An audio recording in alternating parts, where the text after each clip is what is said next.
Sports Grill and their 7 amazing locations. Check out the Bird Road location at 11481 Southwest 40th Street in the back corner of the West Bird Shopping Center. Sports Grill is also now offering some great employment opportunities. All kinds of positions are now available from kitchen to hosting. Call for more information at 305-485-8845. From wraps to salads to amazingly delicious specialty dishes, Sports Grill is the home to the legendary special grilled wings. Since 1987, Sports Grill, good food, good drink, and good friends. It's the Big O Show. Judge, you tuned in to the hottest sports radio. When you need your warehouse looking good while staying efficient, there's only one place to find the finest racks in the business. Pallet Rack City in Hialeah. 305-424-8547. That's 305-424-8547. Pallet Rack City is the company you need when you want your warehouse sporting the finest racks in the business. After all, who doesn't love a great rack? Pallet Rack City. 305-424-8547. That's 305-424-8547. Orlando, a.k.a. the Big O. He covers all the South Florida teams. For over 16 years, EJDConstruction.com has provided South Florida residents quality craftsmanship, accurate project management, and exceptional service. That's why EJDConstruction.com is an A-rated member of Angie's List and the Better Business Bureau. When you're looking for the right custom home builder for additions or home remodeling, please call my friend Eric at 305-433-4843. That's 305-433-4843 for EJDConstruction.com. Offense to the heat, well, you know what I mean. Monday to Friday, Lollipop blow in the... There's no need to drive around South Florida wasting valuable time looking for a new or certified pre-owned Acura. Go to the #1 volume sales dealership in the Southeast United States. Craig Zinn's Acura of Pembroke Pines. Purchased with pace and space in a dealership tailored to your needs. From home buying to providing that personal touch. Contact the 2020 Satisfaction Award winner Craig Zinn's Acura of Pembroke Pines. 888-776-5123. That's 888-776-5123. Or visit them at 15601 Pines Boulevard in Pembroke Pines. Show O's on the radio, the top's where we gonna go, Miami, that's the way we roll. Folks, you can support the hardest working sports talk show in South Florida through Cash App or Venmo. Just search Cash Big O Show. Support us through Cash App or Venmo. Cash Big O Show. We thank you for your incredible support. On the morning show, Big O, no one has a similar show. Talk sports, talk plays, talk... If you're a Miami sports fan, then there's only one store to go to, and that's Caneswear at Miami Fanwear in Davie. They're your one-stop shop for all your inner Miami CF, Canes, Dolphins, Panthers, and Marlins merchandise. They have hats, t-shirts, game day jerseys, and so much more. Located at 2511 South University Drive in Davie, and open 24/7 online at caneswear.com or innermiamiwear.com. Call them at 954-835-5597. Caneswear, the spot where inner Miami and all Miami sports fans shop. Live and direct, because nobody do it better than... The viewpoint, statements, or beliefs expressed on the following program by the host, guests, or callers are not necessarily the opinions of FantasyXS.com, Media Group Inc., ownership, management, sponsors, or website. When it comes to South Florida sports teams, very few in the media have witnessed, lived, and covered it like the Big O. Let's start the program dedicated to your favorite South Florida teams with a passion that's unmatched. The Big O Radio Show is on. Here's the Big O.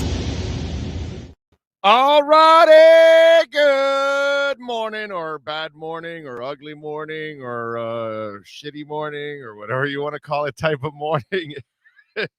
Unfortunately, the morning that we're kind of used to, I guess, at the end of every football season as Miami Dolphin fans. The season has come to a close. The Dolphins are a 500 team. Nothing's changed, really. I know the only thing that changed was the league that added a 17th game, but outside of that, it's kind of the same stuff that's been going on for many, many years now, for about a quarter century, that this team has kind of been screwing around in that area and usually outside looking in the playoffs. And the few times that they make it, they'll get bounced in the first round. And it's one of those frustrating years. And obviously, it's we play prisoner of the moment, and we all, I got a dose of it yesterday already in the post game show, so I know what's coming today. I know exactly the attitude that's out there, and so we're gonna find out what happens this offseason. In a way, I for me, nothing has changed. Zero has changed. Okay, I still think that Tua's.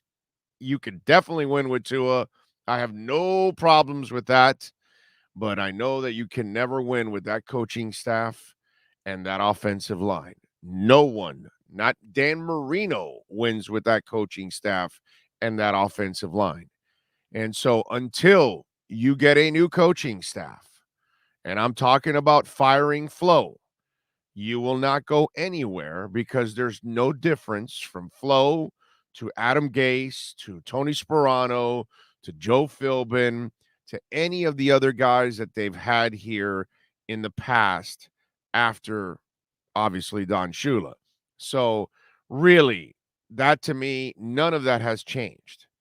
I know what the problems are. I've been talking about the problems now for a couple of months now. This isn't something that, I just came up with. I don't change my mind from week to week like a lot of fans do.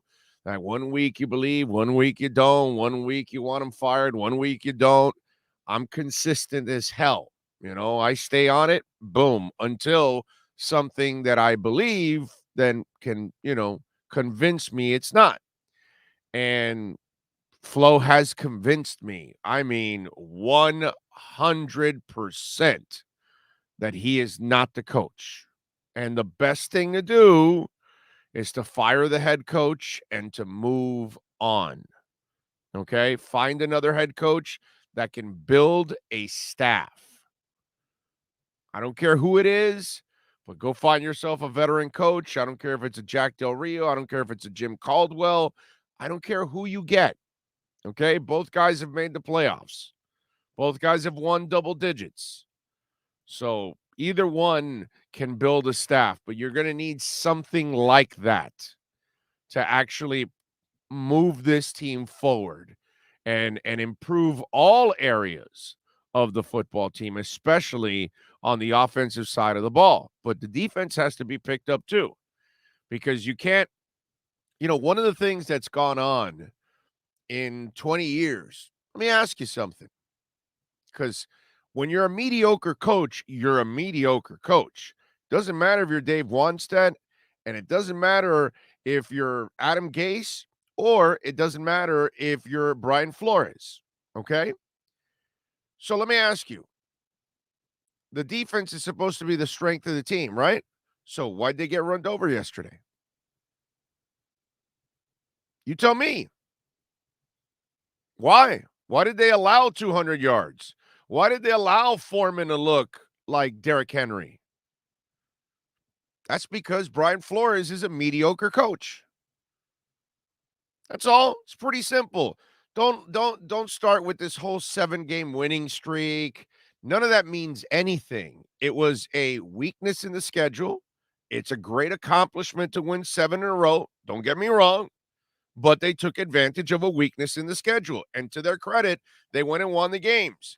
But then the games you really need, you fold like a cheap tent. And then in the strength of your team, you fold like a cheap tent. And you allow yourself to get bitch slapped and down. So this team doesn't have any balls. Not on defense either. That's the bottom line. They needed men to stand up yesterday on defense. Apparently, Brian Flores can't develop men on defense that actually can stand up when you need them. And by the way, has that not gone on for 20 years? That when the strength of the team more often than not has been the defense, right? And then you need the defense to step up. Do they ever step up? Rarely, right? Rarely. That's kind of been a problem for 20 years. That's because you have mediocre coaches.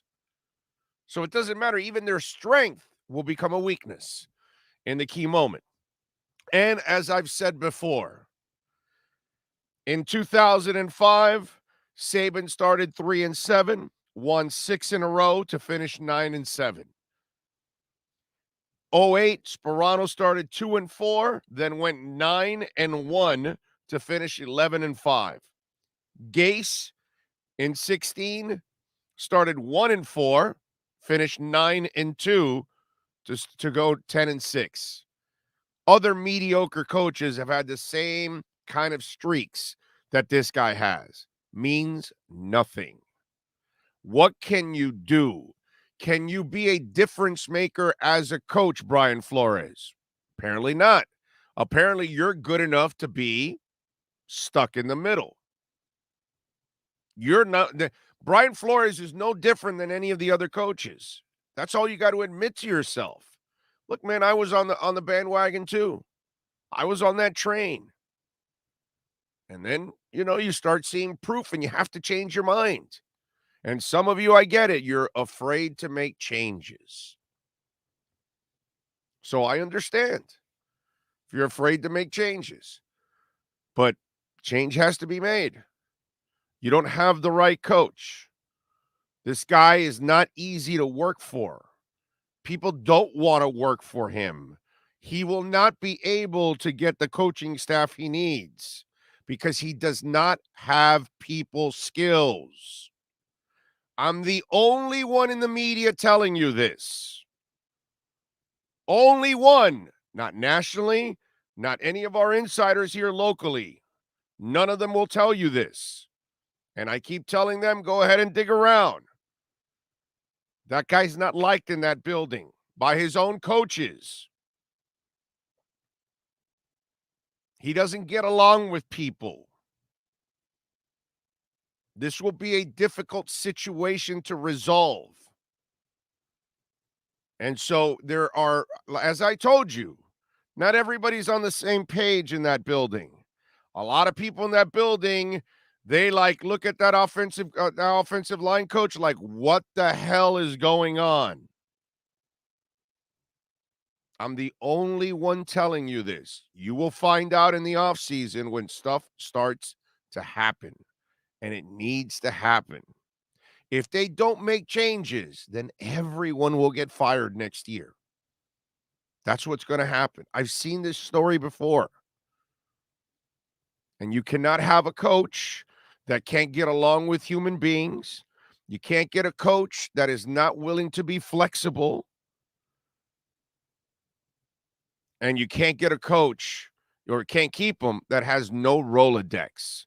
And the only way he can hire somebody is if they come from high school or college, because of course they're going to take an elevation.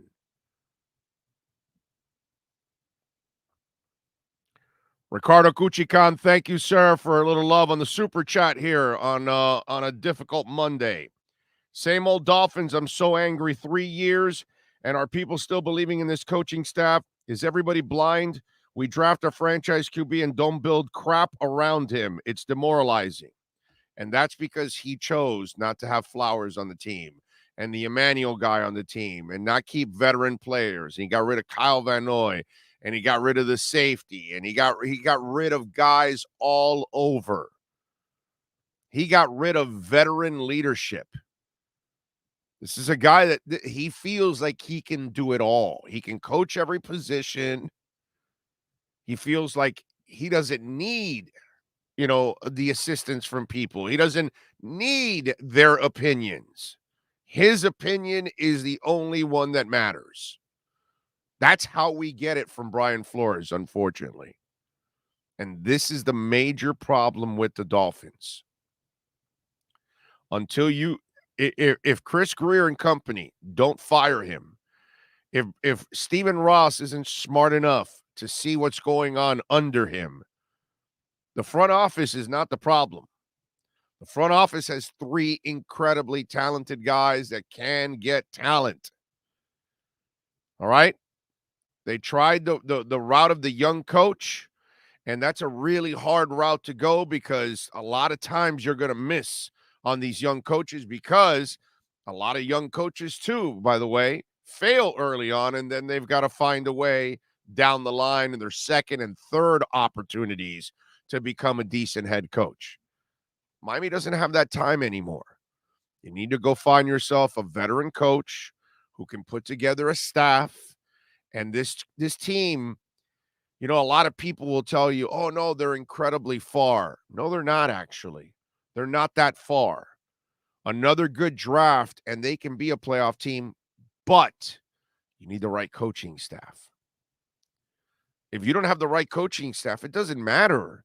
It's not like Miami hasn't had other playoff teams in the last 25 years that didn't make it. They didn't make it because you have crappy coaches, because you don't have great coordinators, because you don't have creative people. Answer me this. Is the offense any better? No. Is the special teams any better? No. And the expertise of Brian Flores' defense has failed them few times already this year. So what makes him a great coach? What says about Brian Flores that you should keep him as your head coach on a long-term basis? No, you got to show more. And you crapped in your pants at the end of last year. You're crapping in your pants here at the end of this year. You started 1-7, which, you pretty much ruined your chances, as I said from the get-go, which anybody could figure out. Oh, no, but we'll win 9 in a row. Well, why the hell would you win 9 in a row with this guy? What makes you think that? So things went well. You went 7 in a row. You took advantage of all kinds of situations. Bless you. But even shitty teams that you played during this streak, you had to – it was a mission just to beat them. It was a mission to just beat the Jets. And I know they're playing better lately. Hate to credit the Jets. By the way, I know it's the Jets, but damn, man, good for Braxton Berrios. Man, that is fun to watch what he's been doing the last couple of weeks. Good for him, man. Wow. Hated it's the Jets, but I can't root against Braxton Berrios. You know what I'm saying? It's just one of those things. Only if he's playing the Dolphins, of course. But what says that you keep him? Nothing. There's nothing there. This is a guy that, things have gotten tough, and he's gone more into a shell. That's what's happened with him. I don't know if you've noticed that, but that's what's happened.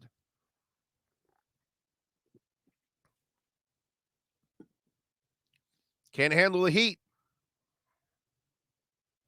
And he doesn't have the talent you need to get out of this hole. And that's the problem. Dude, this is a front office that had to go draft Javon Holland because he could not get along with Minka. Didn't get along with Stills. Apparently had a difference with Kyle Van Noy. Apparently had a difference with Chan Gailey. His first O-line coach says, I want to play Michael Dieter. And no, you're fired. No, this is a guy that micromanages everything, and that's why this mess is there. And people will tell you, oh, they're light years away, because I get it from fans. They're not really light years away. You don't win 8 games and you're light years away. That means you only need to win a couple of extra games. You know what that means? Coaching. That's the difference. There are teams that have talent and they don't make the playoffs, and you're going, well, what's going on there? Coaching. But what's gone on at the University of Miami for years? Coaching. Right? Isn't that what's gone on in the University of Miami? It's not like they don't get recruits. Now, are they getting as many recruits as they did in the 80s, 90s, and very early 2000s? Maybe not. Because as the crap has built up over the years and gotten worse and worse and worse, it's harder. But you're still getting enough talent that you can win the damn Coastal. But what stops you from winning the Coastal? Manny effing Diaz, Al freaking Golden, Randy Shannon. Why do I feel I'm missing another one of those clowns? Whatever. But either way,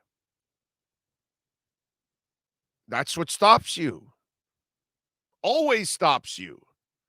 It's not that you lack the talent. I'm not telling you the Dolphins are close to a Super Bowl or close to challenging for an AFC championship game, but getting into the playoffs, they can get into the playoffs.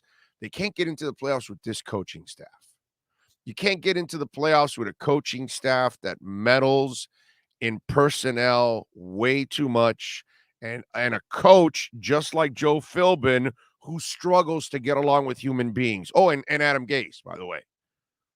I mean, we've had 3 coaches who are their egos are so weak that they can't handle, strong character players at times. I'm not telling you to take on Antonio Brown, and that's another subject we'll talk about. I'm not telling you to coach Le'Veon Bell. I'm not asking you to coach a whole bunch of knuckleheads. Okay?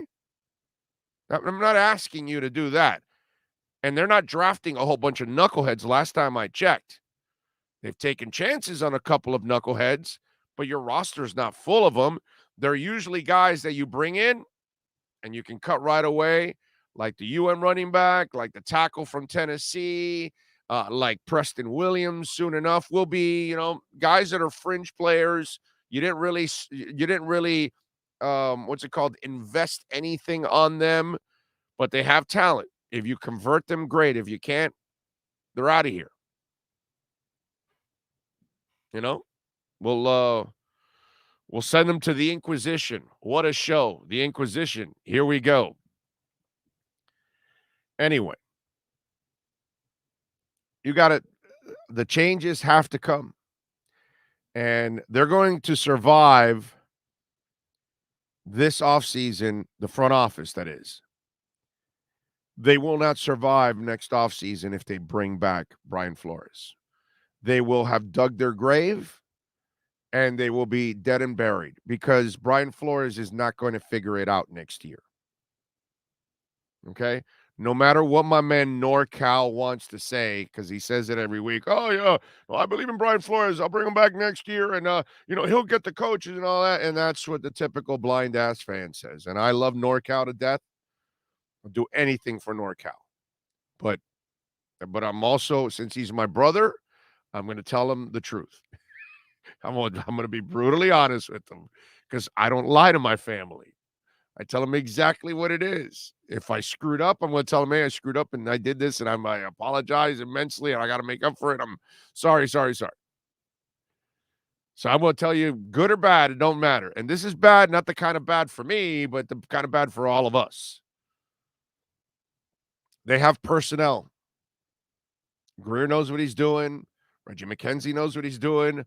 Marvin Allen knows what he's doing. I'm not worried about personnel. They've got people that they can find talent, but they cannot sit there in the front office fighting constantly with the head coach about personnel because the head coach thinks he's also a personnel director, a special teams coach, an offensive coordinator, a quarterback's coach, a defensive coordinator. He's also, by the way, a quality control coach too. Can't have that, man. Your ego cannot be so weak that you're not willing to delegate responsibilities to others and allow them to do their jobs, allow them to grow. No, you've got to be the guy that meddles into everything, and that's the problem. Wannstedt, give you a little story. Brian Flores is a lot like Dave Wannstedt. So Dave Wannstedt, towards the end of his tenure, he'd walk into a lot of the different meeting rooms. And especially for some of the coaches that he maybe wasn't getting along with, like, let's say, a Mike Westhoff. And he and Mike Westhoff had a difference because Mike Westhoff would tell you what was on his mind. Okay? And Shula didn't mind that. Shula could have it out with people or whatever, but he respected that. And whether he agreed or disagreed with you, he would tell you and, you'd have it out and then you'd move on. Shula would then forget about it and move on. And that's what you're supposed to do. That's what we do as best friends, as brothers, don't we? Don't you have differences with your best friend, but you've been together for so long that it's like, whatever, man. In 5 minutes, you forget about it and you move on, right? It's that kind of thing. Not for people like Wannstedt and Flo. They are very insecure human beings, the Gases, the Flows. Okay? They are very, very insecure. The Wannstedts, the Philbins, very insecure. And so it got to a point, Wannstedt would then tell the special, well, I want you guys to do this, and that, and just that, blah, blah. And then he'd walk out the room. And then, I'm told that Mike Westhoff would then tell the special teams unit and say, if I catch any one of you doing what that guy just said, you're going to the bench and you're never playing for me again. So these are the kind of things that develop behind the scenes. And these are the problems that end up happening when you don't have a coach that knows how to hire people that are capable, hire people that are true professionals, so you can trust them to do their jobs. And you're not in the way of meddling. Do you think Shula was running over and telling Bill Arnsberger what to do? No, dude. Do you think they had a conversation maybe once in a while about, hey, you think this guy's struggling a little bit? Yeah, no, this, that. Let me tell you what's going on. Boom, over. Move on. That's his unit. He knows what he's doing. You think he's telling Mel Phillips how to coach the DBs? You think he's telling Mike Westhoff how to coach special teams? No. No. Because when you hire Tom Cable to coach your offensive line, you don't tell him what linemen he should have and shouldn't have. He tells you what linemen he likes and doesn't like. Trust me, the O-line coach did not get rid of Eric Flowers this year. The general manager did not get rid of Eric Flowers this year. Only one person got rid of Eric Flowers, and he could have been playing in place of Austin Jackson all year long. Just sit on that one. Just sit on that one alone. Just that one right there. The difference that Eric Flowers could have made just playing left guard this year. He might have made Eichenberg better because he played that position. He could have given Eichenberg all kinds of advice, like, yeah, no, I struggled with this. Look out for that. Hey, I know this guy. He likes this, that, boom, bah. You never know. Did Brian Flores figure that out? No. So I get it. Look, man, this is going to be an incredibly difficult situation for a lot of people. A lot of Dolphin fans. There's been so much change, so much turnover, so much pain over the last, especially 25 years. You know what I mean? I know it's been tough. I've lived it. I've covered every moment of it. I've done most of the post-game shows and pre-game shows and been on the beat. And so I have watched all of this. And I know about some of the stuff that goes on behind the scenes. And folks, they got problems. And they're not going to solve them by sticking with that coach. That's all I'm going to tell you. Dougie Fresh, thank you, sir, for love on the super chat. He says, oh, let us pray, Lord. Why do we suffer? Do you hate Flipper? Does our new logo look like a dong?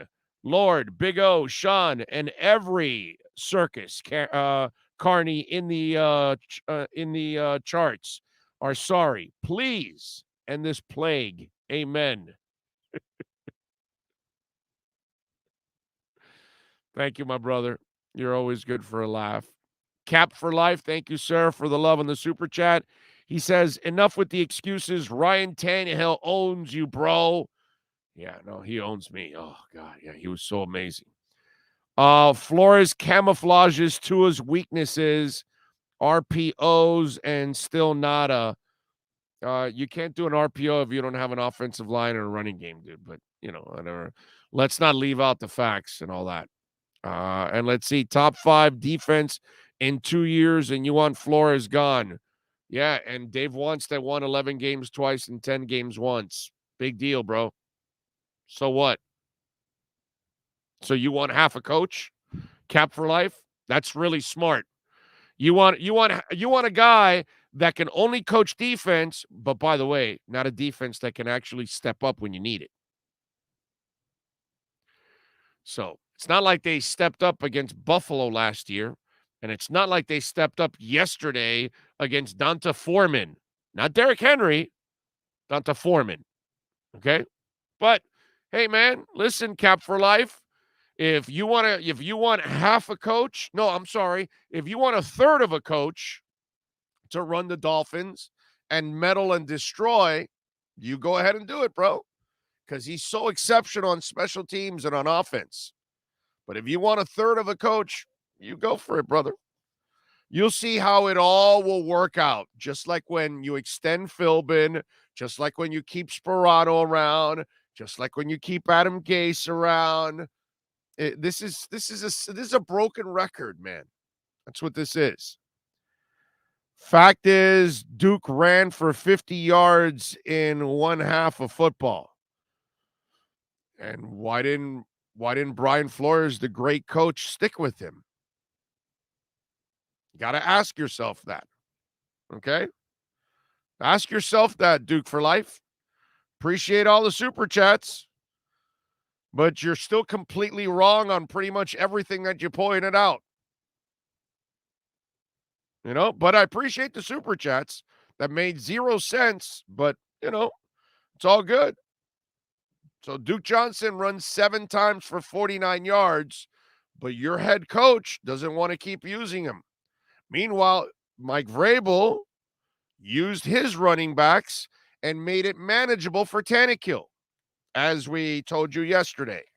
First half, 3rd and 10 for Miami on the 48, 3rd and 9 from Miami on the 34, 3rd and 10 from Miami on the 14, 3rd and 10 on the Tennessee 27, 3rd and 9 on the Miami 26, and 3rd and 10 on the Tennessee 46. That's in the first half.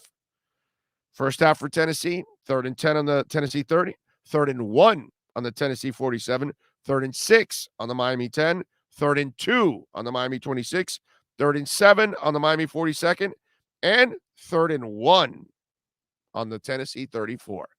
So Mike Vrabel was really smart. Let me run the ball with my line and get manageable downs. Brian Flores sees Duke Johnson pop a couple of runs early and says, we don't need that.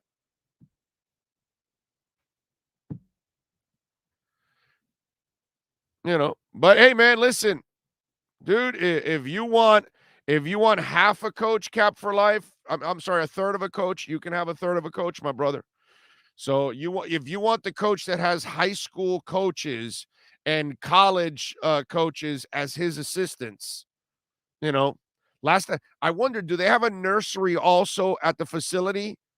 I mean, because most of these coaches coaching high school, they're probably still squirting zits, and they got like 3 pubes on them. Well, what's the deal? I like Jim Harbaugh. You don't. So where do we stand? You like a choker. I don't. Where do we stand? What can I tell you, my brother? You like a guy that thinks khakis are style, and he chokes. Got manhandled by Georgia. I know there's a huge difference between you and me, Cap for life. You like some pretty crappy things, my brother. About the only good thing you like probably is this show. That's about it. But right now, when it comes to coaches, you're the good thing, Cap for life, is you're not in charge of the Miami Dolphins, because you would keep Flores around or hire Jim Harbaugh. I mean, seriously, I might as well just quit. Never follow the team again if you're running it.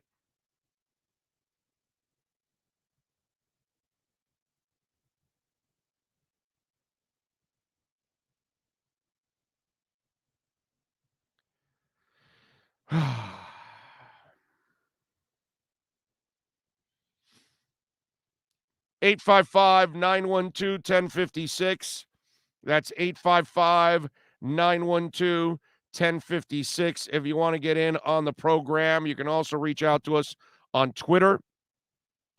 You can reach out to us on Twitter at Big O Show.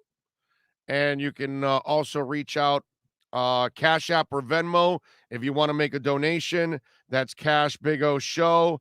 That's Cash Big O Show.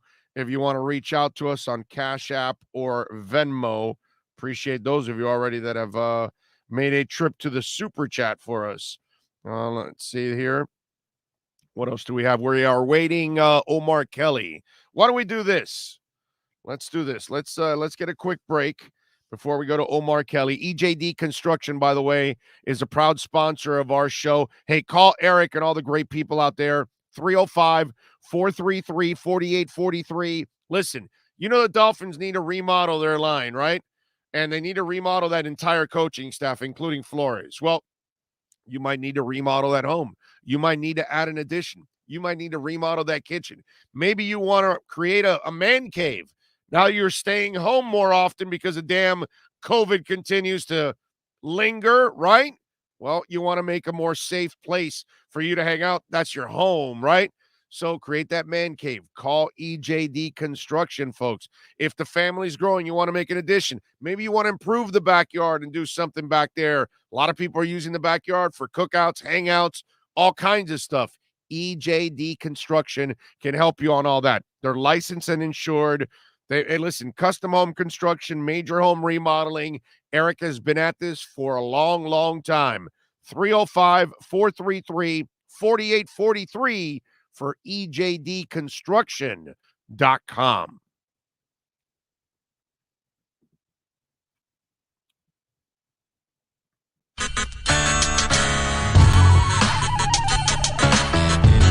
There's no need to drive around South Florida wasting valuable time looking for a new or certified pre-owned Acura. Go to the #1 volume sales dealership in the Southeast United States. Craig Zinn's Acura of Pembroke Pines. Purchased with pace and space in a dealership tailored to your needs. From home buying to providing that personal touch. Contact the 2020 Satisfaction Award winner Craig Zinn's Acura of Pembroke Pines. 888-776-5123. That's 888-776-5123. Or visit them at 15601 Pines Boulevard in Pembroke Pines.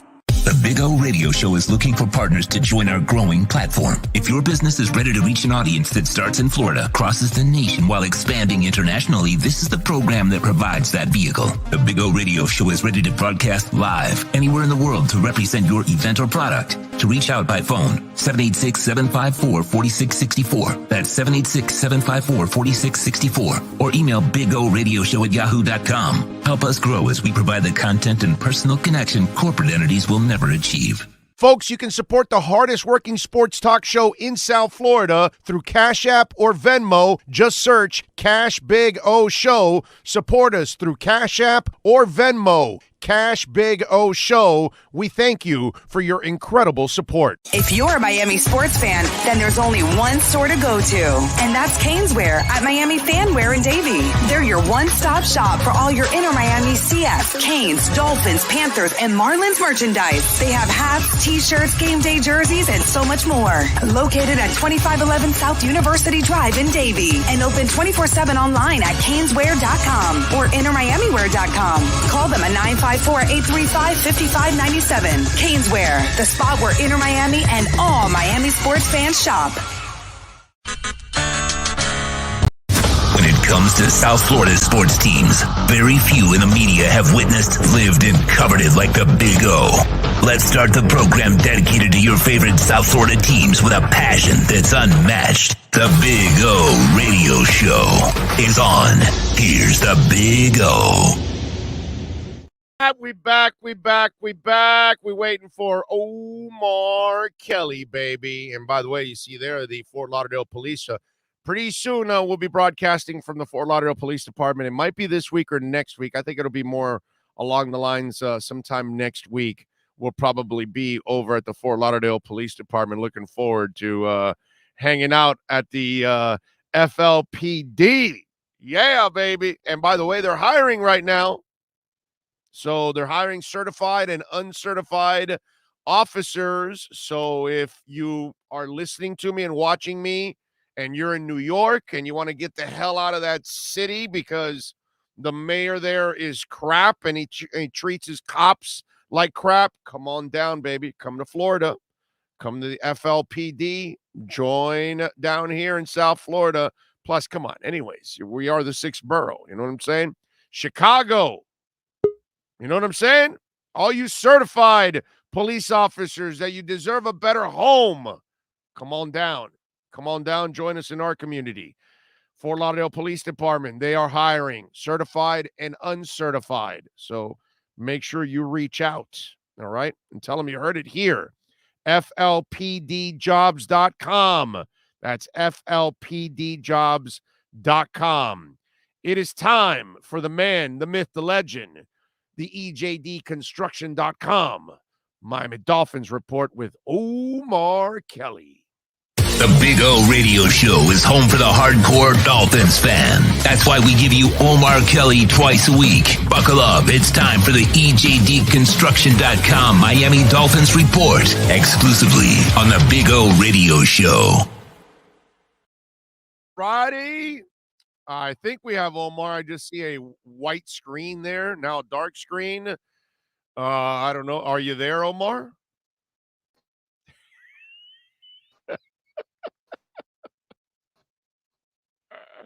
I love live. You know what I mean? This is why sometimes we tell people, oh, I know you got a podcast.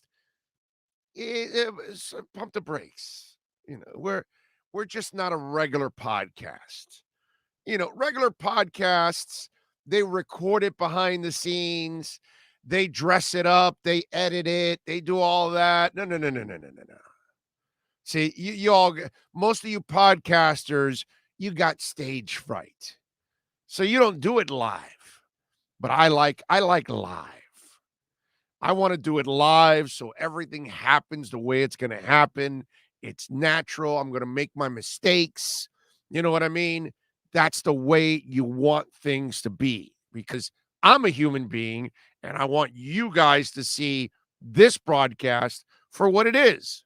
Two human beings trying to put together a show every single day. We're not going to be perfect. We're going to make mistakes, but it's fun along the way. And there you go. There's one. We got to connect to Omar. He's at the airport. He's scrambling to try to fly back. They're trying to cancel thousands of flights, which unfortunately they are. And I know he had a little bit of a delay or whatever. So, yeah, he's trying to connect. And who knows how the reception is right now. So he's kind of struggling with it. So we will get in contact with Omar, hopefully shortly, and we'll have some fun. Let's see. What else do we have? Cap for Life sending more in. Harbaugh went to 2 Super Bowls. Stop it, Orlando. Love the show and crypto info. We can agree on that. No problem, Cap for Life. I appreciate it all. That doesn't matter. Harbaugh, by the way, was taking advantage of a front office that loaded that team up. Go look at the roster. And then one of them left to Seattle and see what he's done in Seattle with Carroll. The other guy has had alcohol issues. He's been on jobs, on and off, all that. Yeah, by the way, he drafted some of the players in Washington on defense. So anyway, whatever. But you know, those kind of reminds me of what goes on here. My side is messed up. The job the coaching can't. But anyway, let's go to Omar Kelly. Oh, how you doing, baby? How you feeling? I don't think he's hearing me. Oh, now it's a dark screen again. I guess it's the. Oh, can you hear me? You know, Sean, I think we need to do this one by phone. Let's do this one by phone because he's having trouble. So let's do a phone deal with him. All right.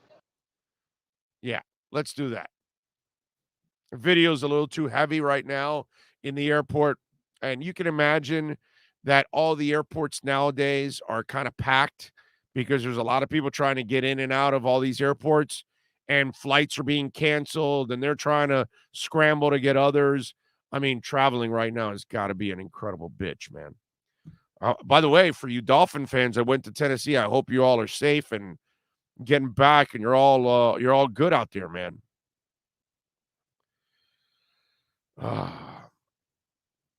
Yes, Harbaugh lost to his brother. Yes, we know. Big O making excuses. I am done, but at least you got to start, spelling making. You need a G there.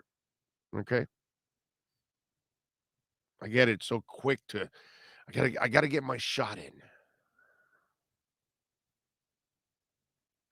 Brooklyn Rob says, Big O, Happy New Year. Watson rumors incoming. Still don't know how he would be successful with this staff.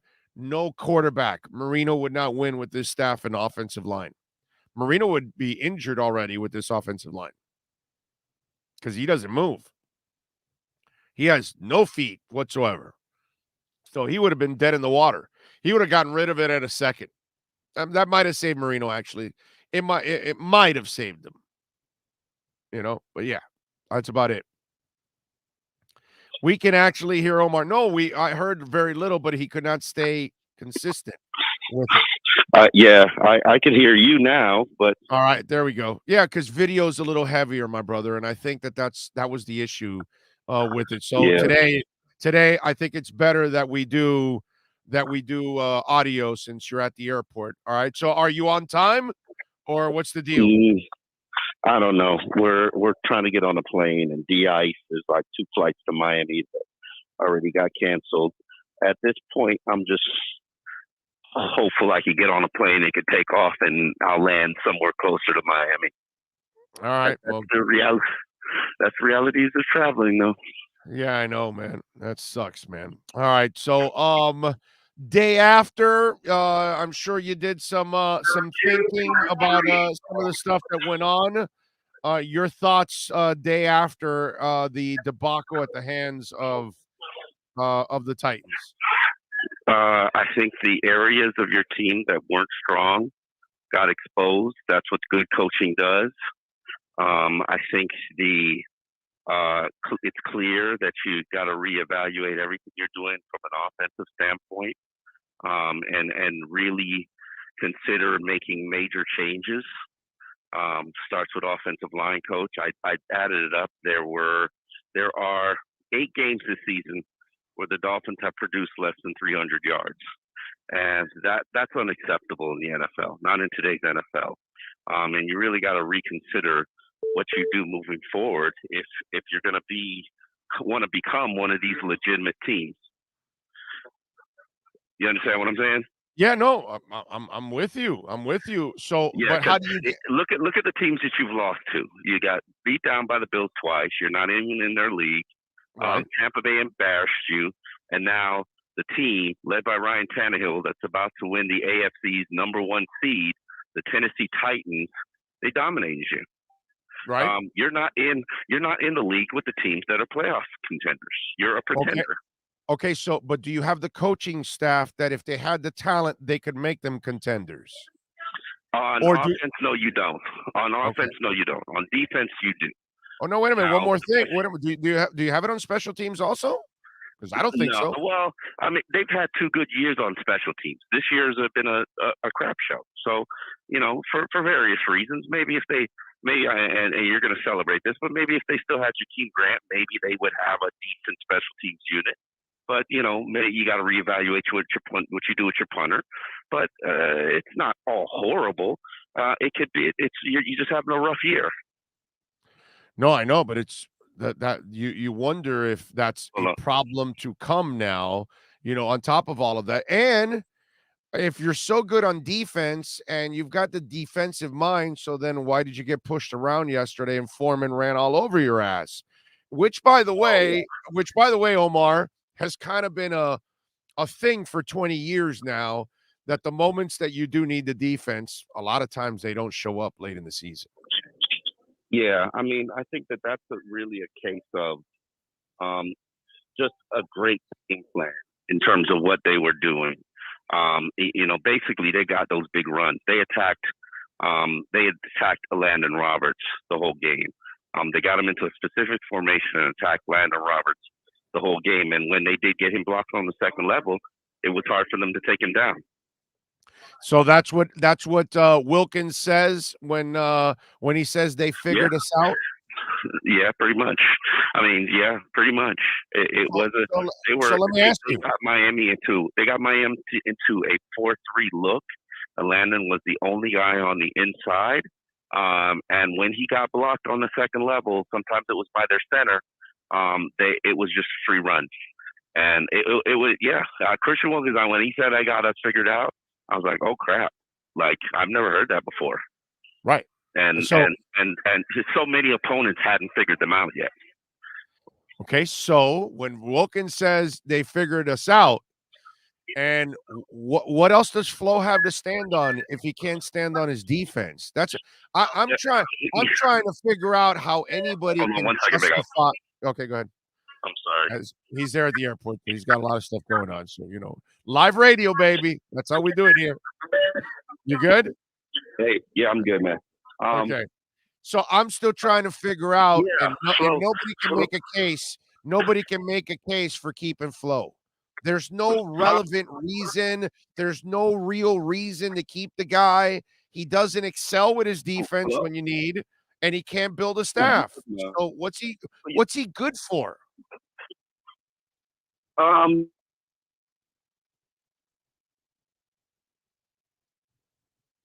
Did we lose him? Flo's defense is going to be something different next week. So I don't think they were one of the top ranked defenses in the NFL heading into that game. It despite their disappointing, horrible start, I think they'll be all right. No matter what they do defensively, I think they'll figure it out and they'll be all right. It's the offense I'm more worried about. Okay, so explain to me how Flo fixes that this offseason. I have no idea. Starts with a new offensive line. Okay, so not only explain how he fixes it, do you have confidence that he can? Give me those two answers. I don't. No, okay. I don't. I'm going to. He's going to get the opportunity to. I'm curious to see what happens. I think Flo has proven he's a very competent, good coach based on what has happened the last 3 years. Has everything gone the way that they wanted to? No. But that's going to happen in a rebuilding year. They're going to have more cap space than any team in the offseason. Am I confident that they're going to make the right decisions to build this team properly? I'm not really, but hey, that's what this process is all about. I would. You're not going to start over. So having that conversation or talking about it is just not. Oh, I'm going to have that conversation because I believe you need to start over at the head coaching spot. And Chris Grier, if you're listening, your ass is going to get fired in 2022 if you bring back Flo. Because I've seen this story before. Look, dude, you can't tell me that they can't make a change when you just said you have no hope that they can fix the offense. So that's the definition of Omar. That's the definition of insanity. You're bringing back somebody can't fix the problems. How does that make sense? Oh no, I don't know if he can or if he can't. No. Wait a minute. I asked you if you had any hope. You said no. No. Do I have confidence? Confidence, whatever. Confidence, hope. You said no. So then that's you don't think he can do it. Neither do I. But that's what I'm asking. Doesn't mean he shouldn't have the opportunity to, and doesn't mean that he can't pull out a decent hire. It starts with the offense, and you're right. The offense has to get fixed. Do I have confidence that he can fix the offense? Not really. He hasn't done it in 3 years. Let me ask you. I'm not. You were covering Philbin when he wins that game against Minnesota, and Ross gives him the extension. Did it make sense to you? No, but there shall be no extensions here. If Steve Ross gives anybody, Grier or Brian Flores, an extension, he's the idiot and he's the problem. We can officially conclude that. But my brother, that's my point. Why extend this stay? Why give him another year when there Because is no hope that he can fix it? No, because we don't know that. We're assuming, but we don't have definitive answers. We don't know. He can go hire O'Brien from Alabama right now, who he worked under in New England, and O'Brien can come here and fix his offense. And brother, do you really believe Bill O'Brien's going to come here and work for Brian Flores, a guy that is very difficult to work for? It could happen. It very well could happen. It depends on a lot of things. Depends on whether O'Brien wants to go the college ranks or wants to go the NFL ranks. Well, by the way, he's probably making more money at Alabama and a much more secure job than he would be making in the NFL. Because he's probably getting over $2 million at Alabama. They're not going to pay you that much more in the NFL. I'm going to leave this phone and I'm going to look up how much he's making because I need to know myself. There's no amount of money that Steve Ross won't put down to get what he wants. You're right. You're right, but that's not how it works in the NFL. They don't pay coordinators crazy amounts like they're doing now at upper echelon colleges. Steve Ross can do whatever he wants. Steve Ross doesn't worry about what the rest of the league is doing. Unfortunately, I don't even think that's a wise approach, but he doesn't care. So, whoever can fix the RPO offense and get to looking the way that he needs to look, or Deshaun, whoever wants to run Deshaun Watson's offense, Steve Ross will do what it takes. By the way, O'Brien signed a 2-year deal worth $1.1 million annually. The new offensive line coach Doug Marrone, who spent 4 years as head coach of Jacksonville, will make $755,000 this season and $900,000 in 2022. Yeah. Steve Ross got that 1.1. Oh yeah, no, I know he's got. I know he's got the money, but it's not like they go. No, I'm saying he'll pay that. Oh no, he'll pay that. I'm sure he would, but they don't pay crazy money to assistants in the NFL that much. Not like college now. Coordinators make $1 million. Coordinators easily make $1 million. Yeah. I thought he was closer to 2, actually, not 1. No, I'm actually surprised. I'm surprised he's at 1.1. Actually, I thought he would be making closer to 2 at Alabama since they're.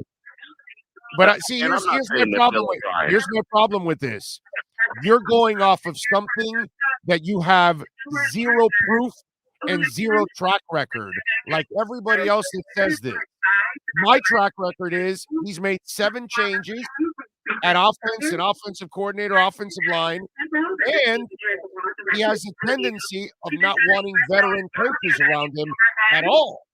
So why would he start bringing on veteran coaches, especially ones that have a strong character and opinion like Bill O'Brien? He doesn't like people who have strong opinions around him. I mean, he hired Chan Gailey, who was a veteran coach, and got rid of him.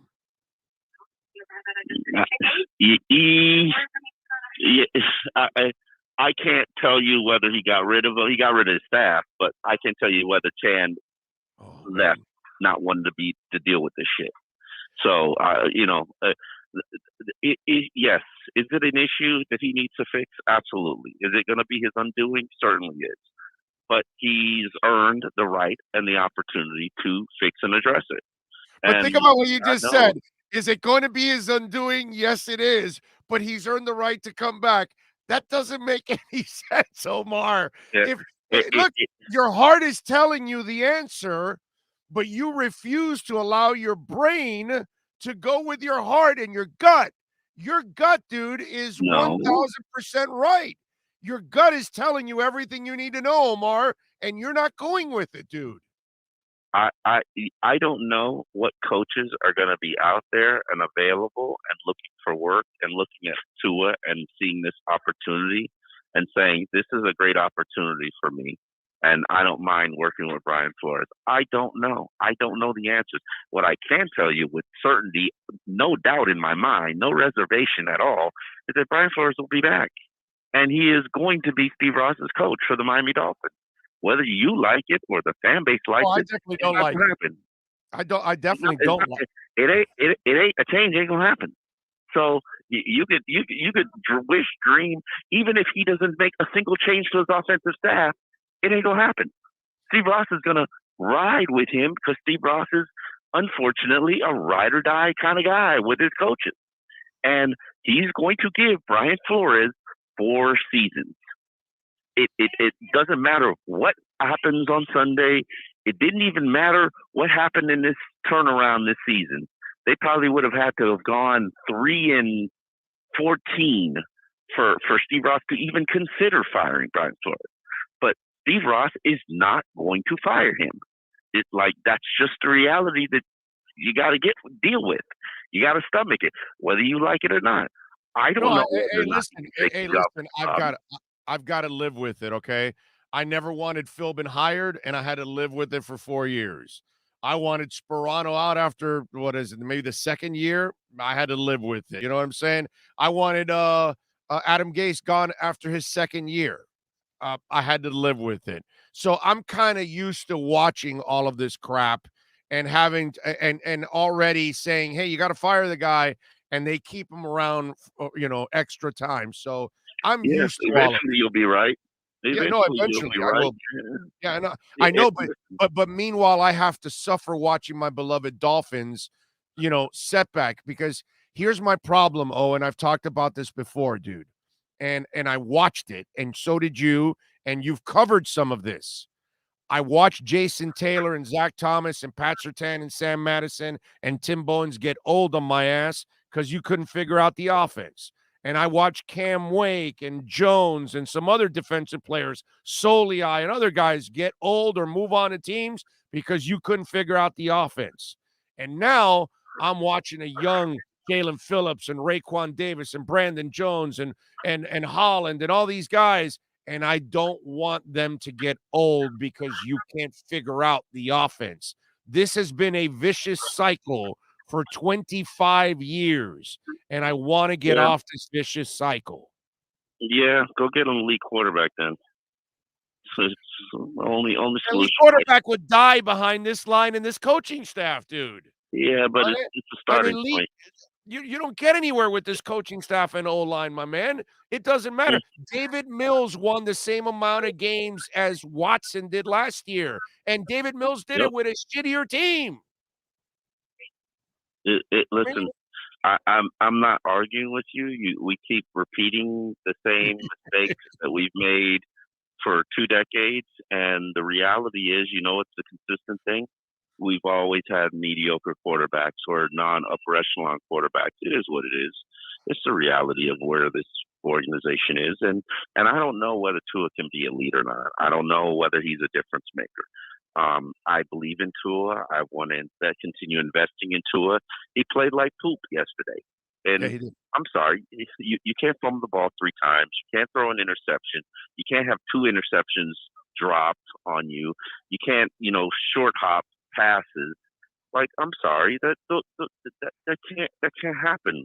That can't happen in such a critical game. Did you see Tannehill making mistakes? No. And he's Tannehill. He's Tannehill. Yeah, I know. Flo didn't do enough to force him into mistakes, but that's another. Tannehill is leading a team that has to beat the Houston Texans to be the AFC's #1 seed.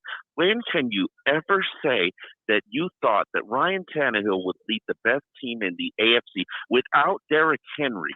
Like, good God, this is the reality that you're living in.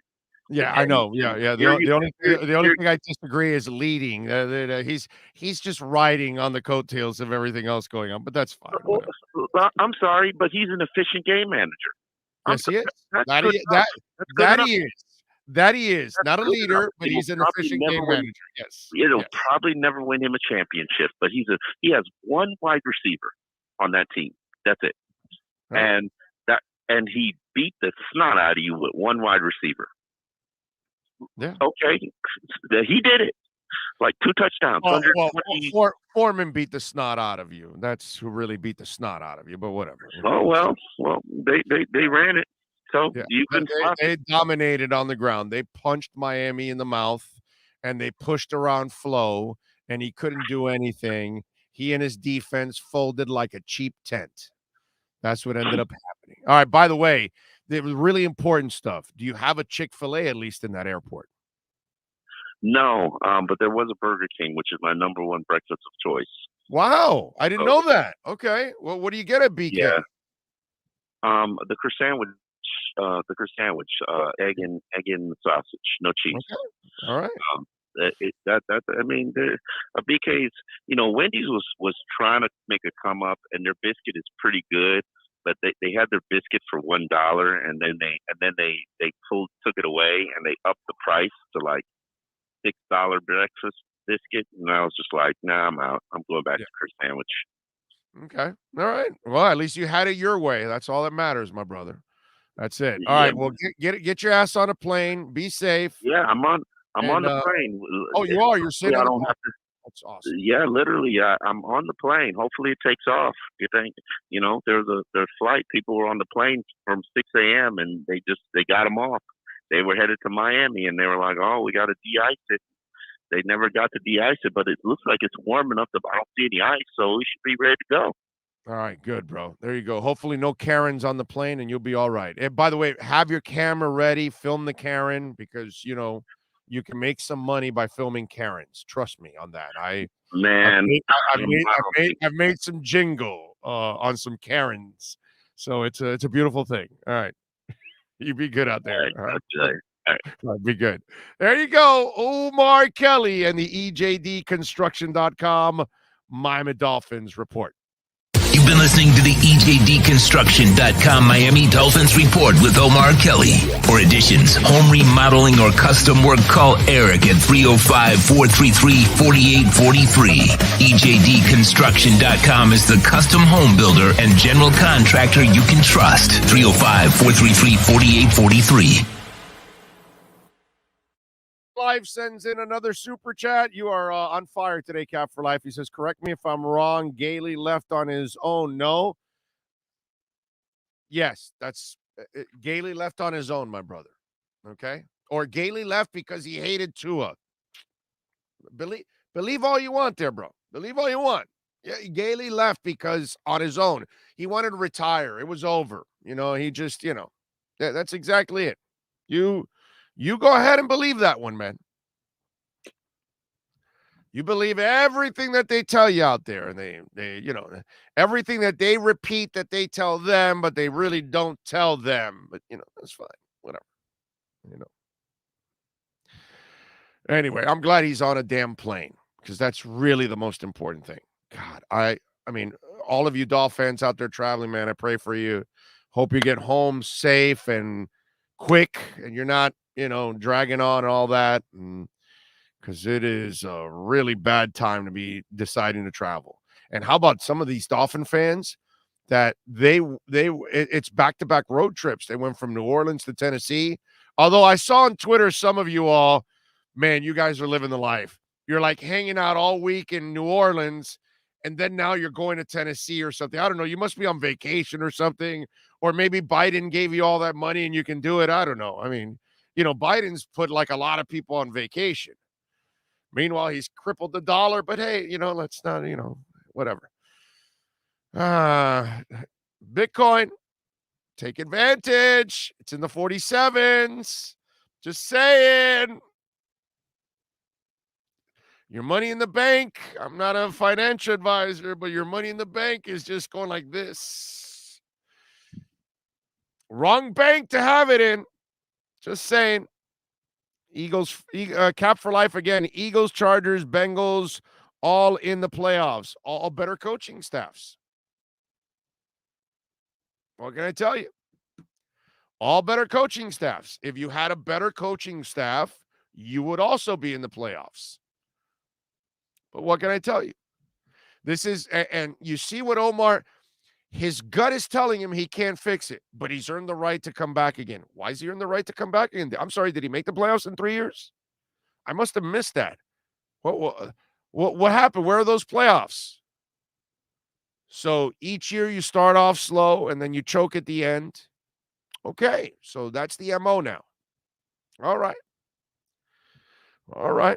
It's funny because we some of you out there that want to defend to bring back Flo, you have nothing to stand on. So when I tell you, can he fix the offensive staff? You have nothing to stand on. Right? You know, you could be like Cap for life that he believes Changele left on his own. Yeah, of course. You know, because, you know, why would he want to, work for working for Flo? I mean, you tell Flo, hey, Tua's not ready to play. No, but I want to play him anyway. What can I tell you? I mean, of course, Chan's going to want to work with that. Because, Flo is such an easygoing guy. How many people reporting that, by the way? How many people writing that down? How many people on the radio? How many people nationally on television are telling you that that guy is a pain in the ass to work with in that building? How many people are telling you that? Okay? Because, hey, listen, that's fine, whatever I think I saw in the comments somewhere, oh, Orlando's lost. Brother, I was lost when I said don't hire Joe Philbin. 4 years later, I'm not lost anymore, right? When Sperano into his second year, I said, this guy ain't the guy. Rest in peace, Tony. I know you're a great dude. But, that's fine. Everybody living off of 11-5 the year before, and they're all caught in it, and they don't want to think level-headed. But, so that's just the way it is, bro. Manny Diaz. I love the hire like everybody else because we love what he did on defense. After year one, I was done. You know how many people were against me on that? But as the years went on, I was lost, and eventually I was found. Dale Talon, okay? 2 years ago, or 3 years ago, or no, 2 years ago, before anybody even ever thought of it, I was the first guy to step up and say, you got to fire Dale Talon. But I was lost. I was all by myself, alone. I'm a weirdo. I don't know anything. But eventually I was found. And eventually the Panthers, the media, and everybody else caught up to me, and they fired Dale Talon. I'm not telling you I'm perfect. Okay? I'm not. I'm going to get a bunch of shit wrong. But you know what I've never gotten wrong so far? And maybe I'll be wrong on Flo for the first time in 31 years of radio. Whenever I say you got to fire somebody, they should fire him right when I said. Because I've never been wrong. I've never been wrong on anybody that I said you got to fire, and they kept them. And they went on to do well. I've got that hot streak going. That's the ultimate hot streak I've got going on. But I'm a lost man. That's fine. Meanwhile, I make a case for why Flo isn't the guy. No one can make a case for why you keep him. Nobody. Nobody. And deep down inside, everybody knows I'm right. But a bunch of you don't want to admit it. Because a guy that's made 7 changes on the offensive line, an offensive coordinator, is not your coach. In 3 years, and look at the guys he has now. Is that the answer? And he's made several changes on the O-line coach. Does he need to do it again? Come on, man. No veteran coaches want to work for this guy. It's already gotten around. And he'll be on a hot seat next year. He had to make the playoffs not to have a hot seat next year. Now, he's got the hot seat.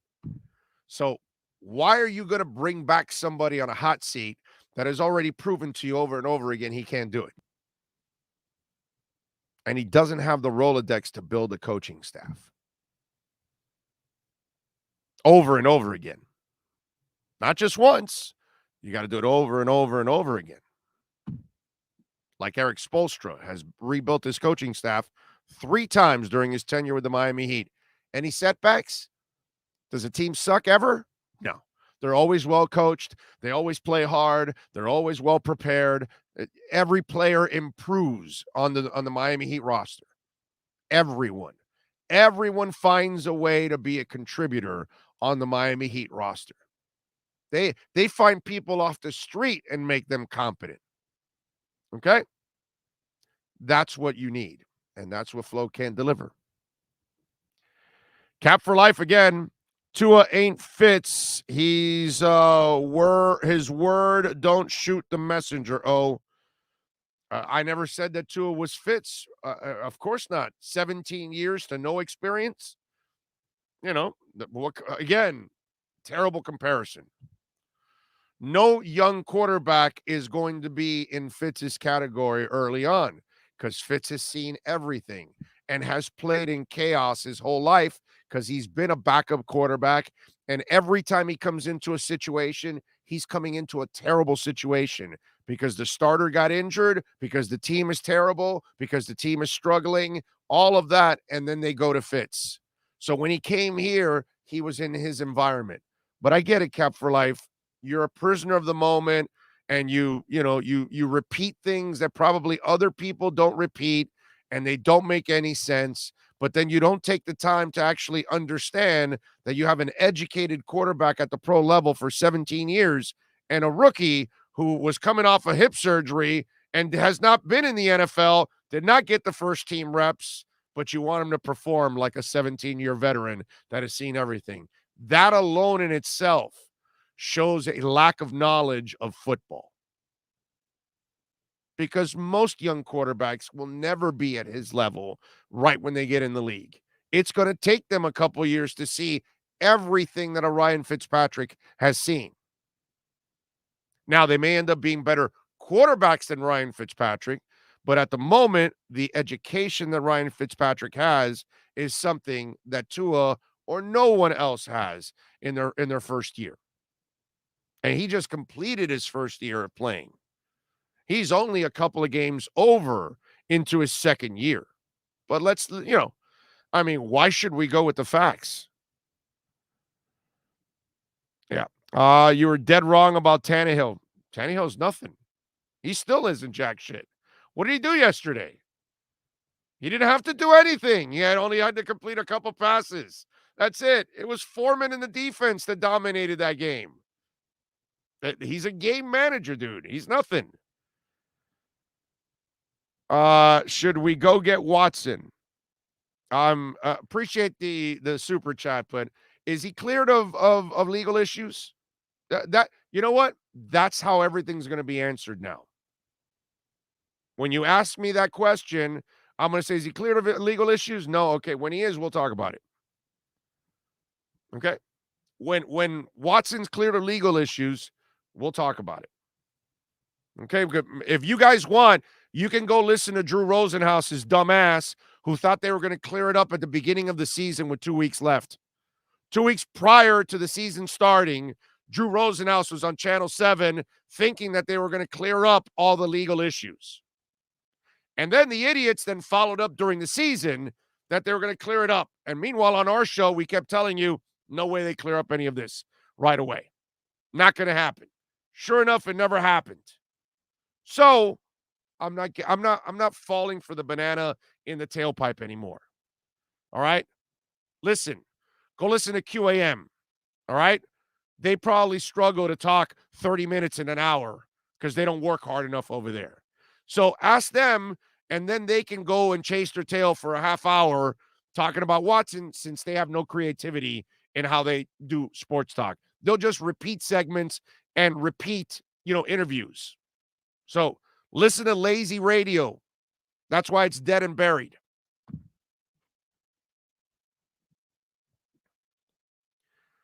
Robert MC says, Saludos, Orlando. Tua did not play well. No, he played like shit. But Coach Flo stopped running the ball when it was obvious working for us.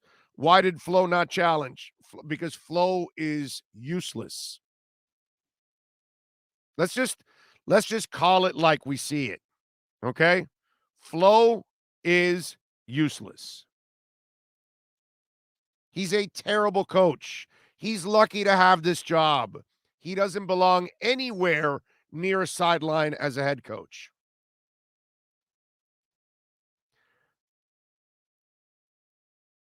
Don't make simple difficult. My G all starts at QB. I don't know what that means, but whatever. Thanks again, Cap for Life. Appreciate it.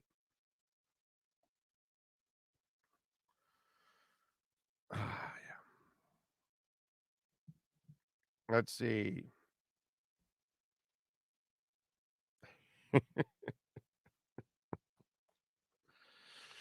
Oh, Lordy. All right.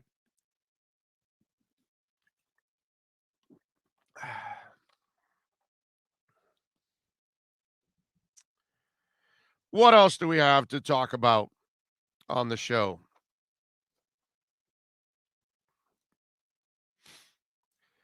By the way, when we and the game is set for next week, which yay, it's at 4:25. Wow. Really? Did they have to do that to us? Couldn't they just make it a 1:00 game to just so we can end the season already?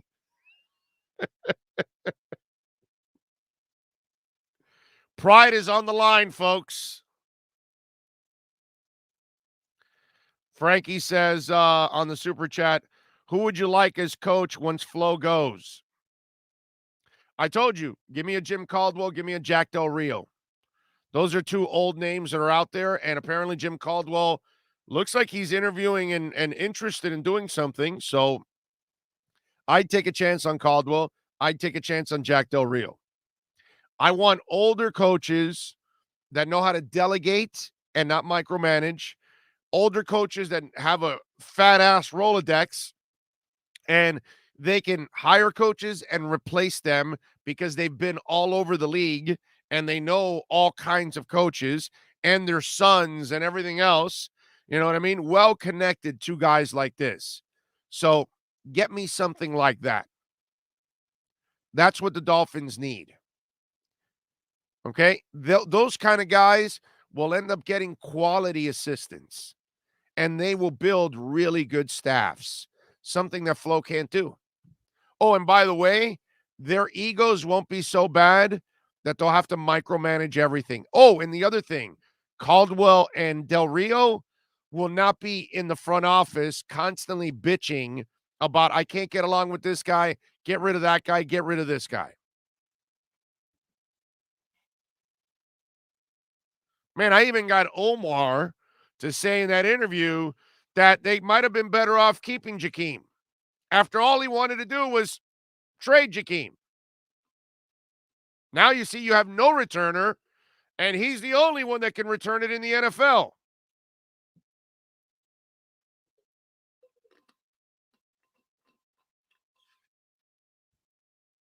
But, of course, Flo had to say, get out of here. We can do it without you. And, boy, you've done it without him. Yep, you've been fantastic. Meanwhile, he went to the Pro Bowl. We could have had two guys in the Pro Bowl, X and Jakeem.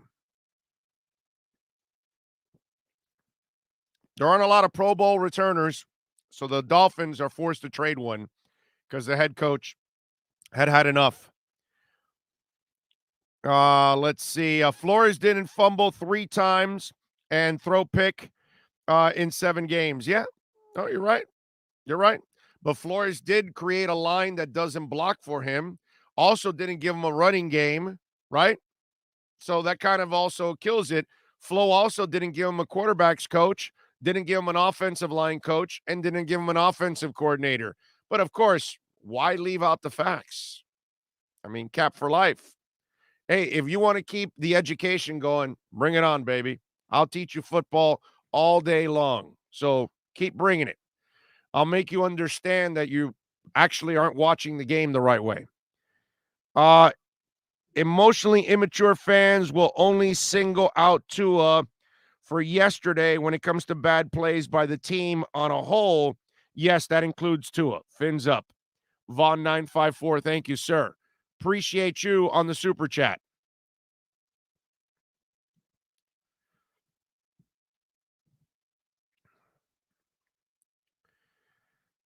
Yes. What else do we have here going on the program? Ray Grullon, thank you, sir. Appreciate you giving us some love on the Cash App. Remember Cash App or Venmo, Cash Big O Show. For Flo Blows, peeps on the chat board, son idiotas.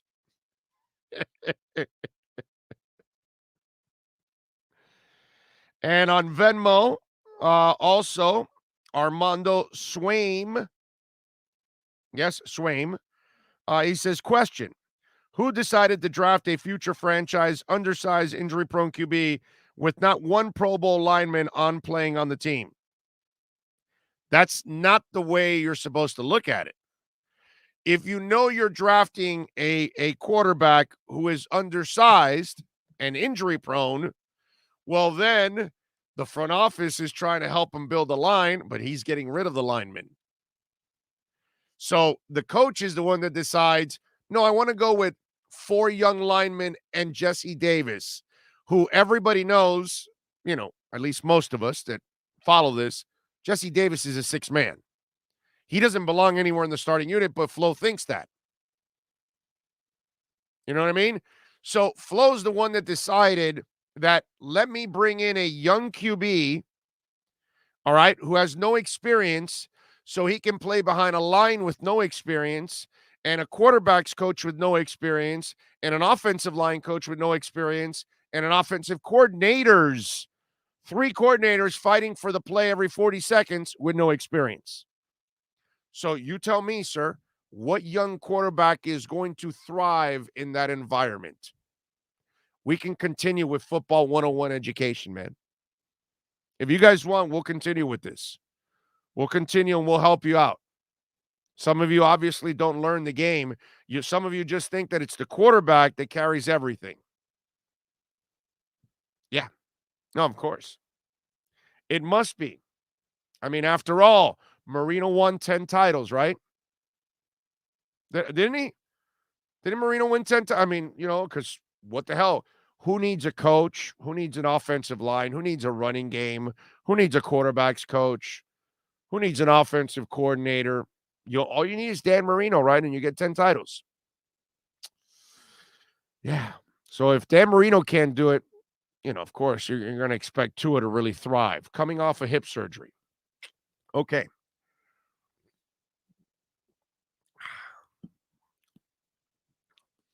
Justin, I disagree with you. Thank you for the super chat. No proven head coaches coming here with this GM. I disagree with you. They definitely will come. Jim Caldwell was already coming. You think he won't come? You see the talent they're drafting? Jim Caldwell go, I'll get an offensive line coach. We'll fix this. Jack Del Rio go, I'll get an offensive line coach. We'll fix this.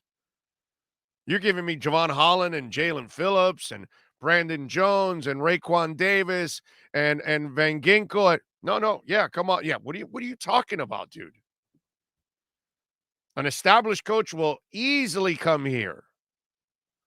It's an owner that pays. They got a front office that can draft. They need a coach that will work with the front office. You have a coach that won't work with his own coaches, won't work with his own players, won't work with his own front office. That's the part you guys seem to not understand. The problem is Brian Flores.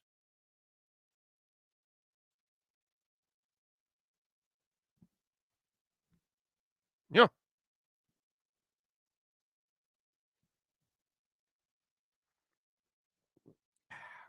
Nobody wants tuna.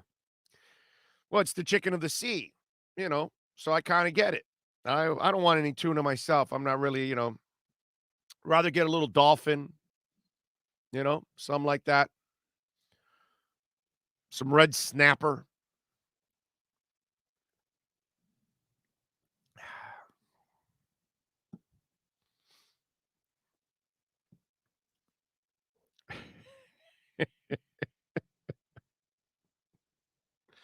I hope Stephen Ross is listening to this shit. It'll get back to him eventually. It will. He was really nice one day. He sent me an email about I forgot what it was. It was something that I was wrong on, and I apologized.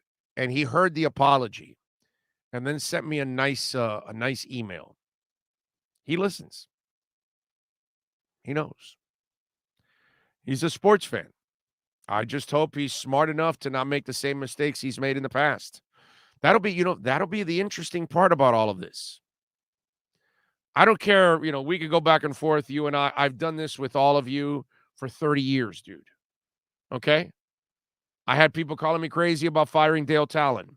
I had people calling me a terrible fan because I hated the hiring of Joe Philbin.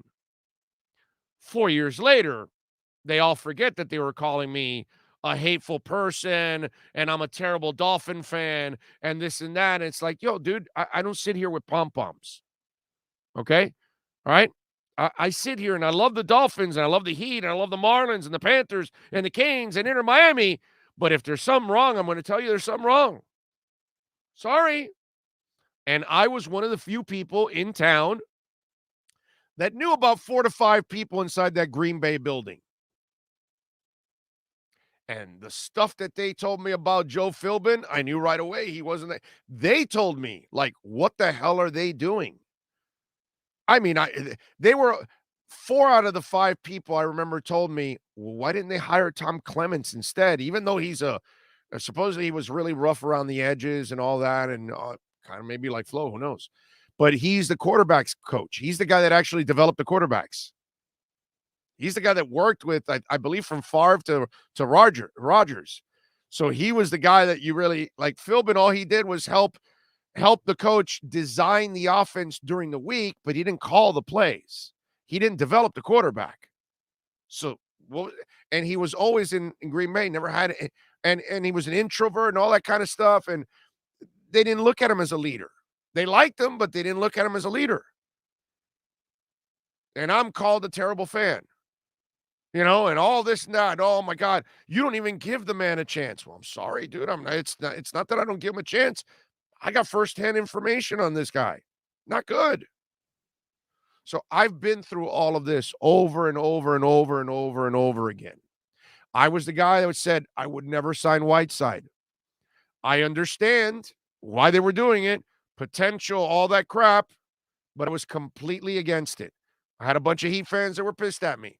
I love the Heat organization. They're going to get it right 99% of the time. But as you know, they have screwed up a few times over the years. That was one of them. I get it, man. Look, my job is not supposed to be a popular job at times. But I don't sit here and create controversy just to create it. If I tell you that I think there's something wrong, it's because this is what I'm seeing. I might be wrong in the end. I might be right. But you know what I always do remember? None of you ever came back to me and said, I picked on you for Philbin, but you were right. I picked on you for Sperano, but you were right. I picked on you for Whiteside. I hated that you said that, but you were right. I picked on you when you said the Heat shouldn't sign James Johnson, Tyler Johnson, all these guys to these contracts when all the writers were writing and all the people were talking that these contracts were all interchangeable. And I said, bull crap. And guess what happened? Bull crap. They couldn't get rid of them till the end of their contracts. Like every bad contract in the history of the NBA. Now, Duncan Robinson's, that's interchangeable. So I'm used to going against the grain at times. It's not a popular thing. Because a lot of times when I'm doing it, I'm getting you in the point when you're emotional. Oh my God, we've won 6 in a row. How can O say Flo's not the guy? Caught up in the emotions, caught up in the prisoner of the moment. I have to compartmentalize. I have to separate. That's what I try to do. Not perfect, but I try to do it. And I've had a lot of good fortunes because I've gotten it right a lot. So I hope Stephen Ross is listening. I hope he's learning. He made the mistake of extending Philbin when he didn't have to. He made the mistake of keeping Parcells and Sperano around way too long. He made the mistake of keeping Gase around probably an extra year also. He has made the mistake in hiring bad coaches. He has made the mistake of staying too long with personnel that he should not stay with, whether it's Mike Tannenbaum or anything else. So I hope he has learned and he has taken inventory of what Brian Flores brings to the table. And it's not enough. And he's not qualified to be a head coach in the NFL. And there's nothing wrong with that. He's an assistant. That's a hell of a job. Not a lot of people can do it. But he's the guy that needs to run a defense, and that's it. He is not ready or suited to be a head coach in the NFL. So it's up to Stephen Ross to figure that out and make the tough decision that, you know what? I got to tear the scab off. If not, I'm going to wait another year, and I'm going to ruin another year while I'm waiting. And by the way, he's not getting any younger, and neither am I.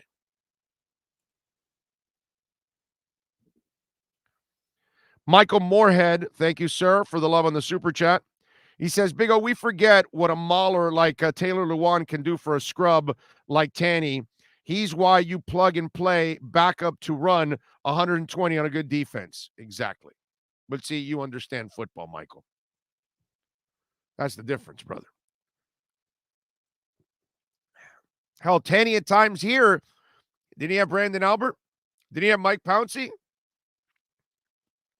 There was another guy, right? He had another decent player.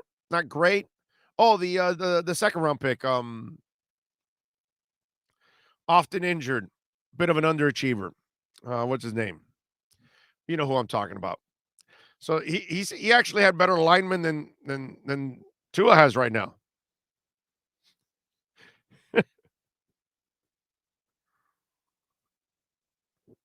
Oh man. Irving Figueroa, you people make comments without thinking. Oh, that's what fans do. They're fanatical. They're not sensible. Fans aren't, they're not there to be sensible. They're there to be fanatical. Unfortunately. That's the case. That's why they're called fans. You know, there is no objectivity at times.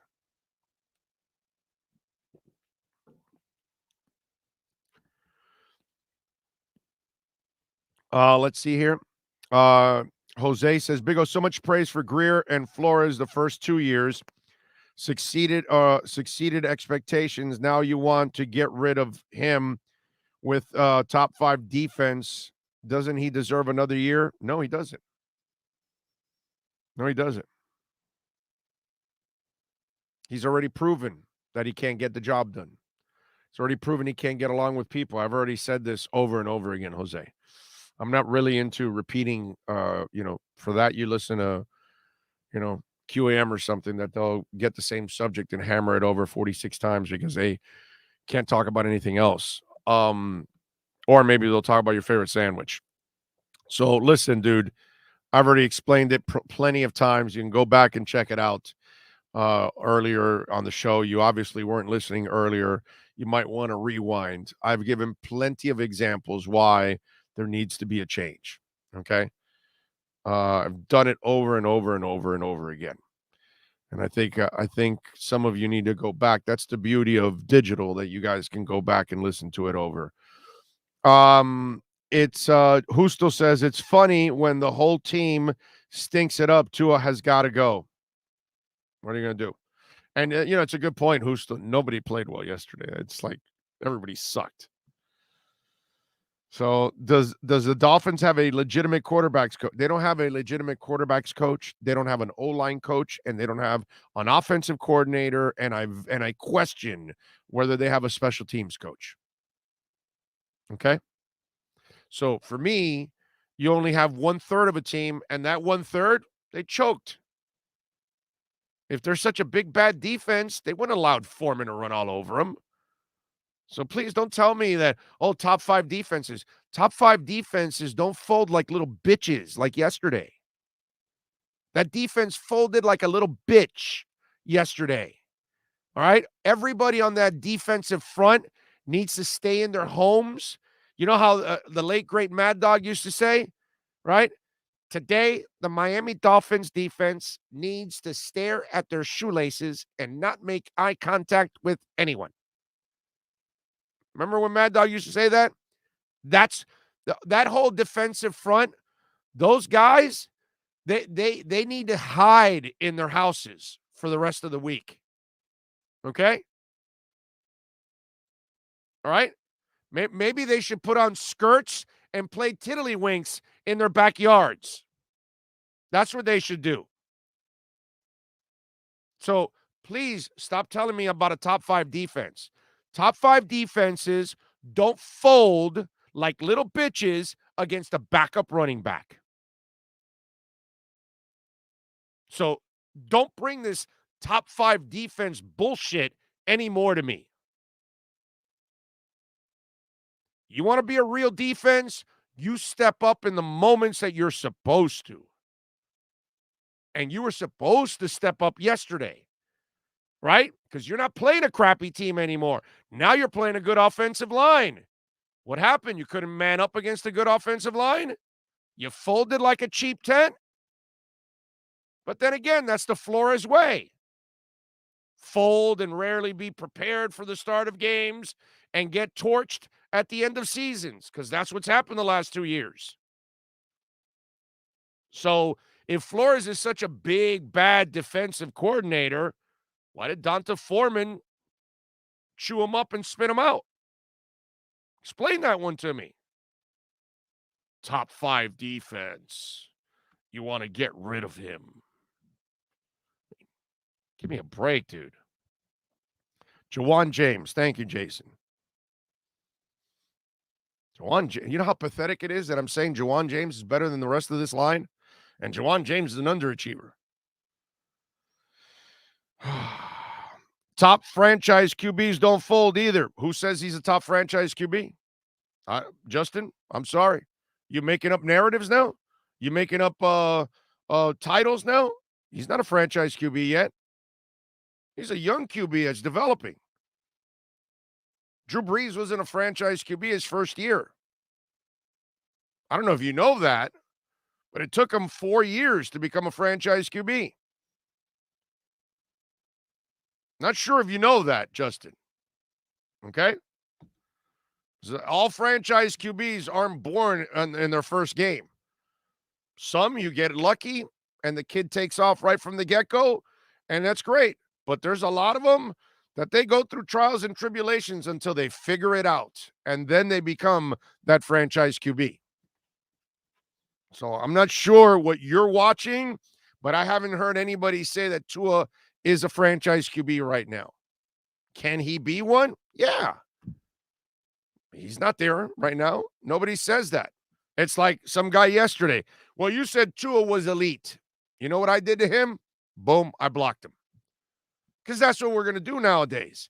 So now if you're going to say things that are inaccurate, I'm going to teach you a lesson for talking shit and not saying exactly. If you're going to listen daily or you're going to listen anytime to the host, make sure you actually pay attention to what the host says. Then you can repeat whatever I said. If I'm wrong, you're right. But don't make up shit that I didn't say. Because nobody said he's a franchise QB right now. And by the way, with the environment he has, do you think he can be a franchise QB? Come on, dude. Do you have any intelligence? Who the hell is going to be a franchise QB with these clown-ass coaches, this terrible offensive line, and no running game? And hell, even when Duke Johnson pops a couple of early runs, this coaching staff is too freaking stupid to continue to try to use it. That was the amazing part yesterday. Duke Johnson pops a couple of runs, and these effing idiots don't keep writing it. The guy has 7 rushes for 49 yards. You do the math. That's pretty good. Yet these effing morons, like on the other side of the ball, they're running the hell out of the ball, making it manageable for Tannehill. Meanwhile, these morons stop running the ball, don't really commit to it, and just put Tua the franchise QB, into 3rd and 10s and 39s. Think for yourselves, ladies and gentlemen. It's happening. I've been telling you this for a while, right? It's happening right in front of your eyes. Everything I'm telling you is happening right in front of your eyes.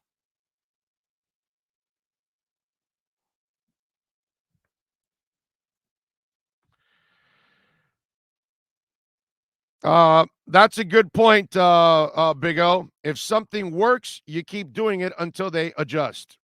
Well, and I'm the guy that tells you, I don't think Duke is an every down back, right? The 100 yards he had 2 weeks ago, I was like, it's an aberration. But, dude, I'd love to be wrong again yesterday.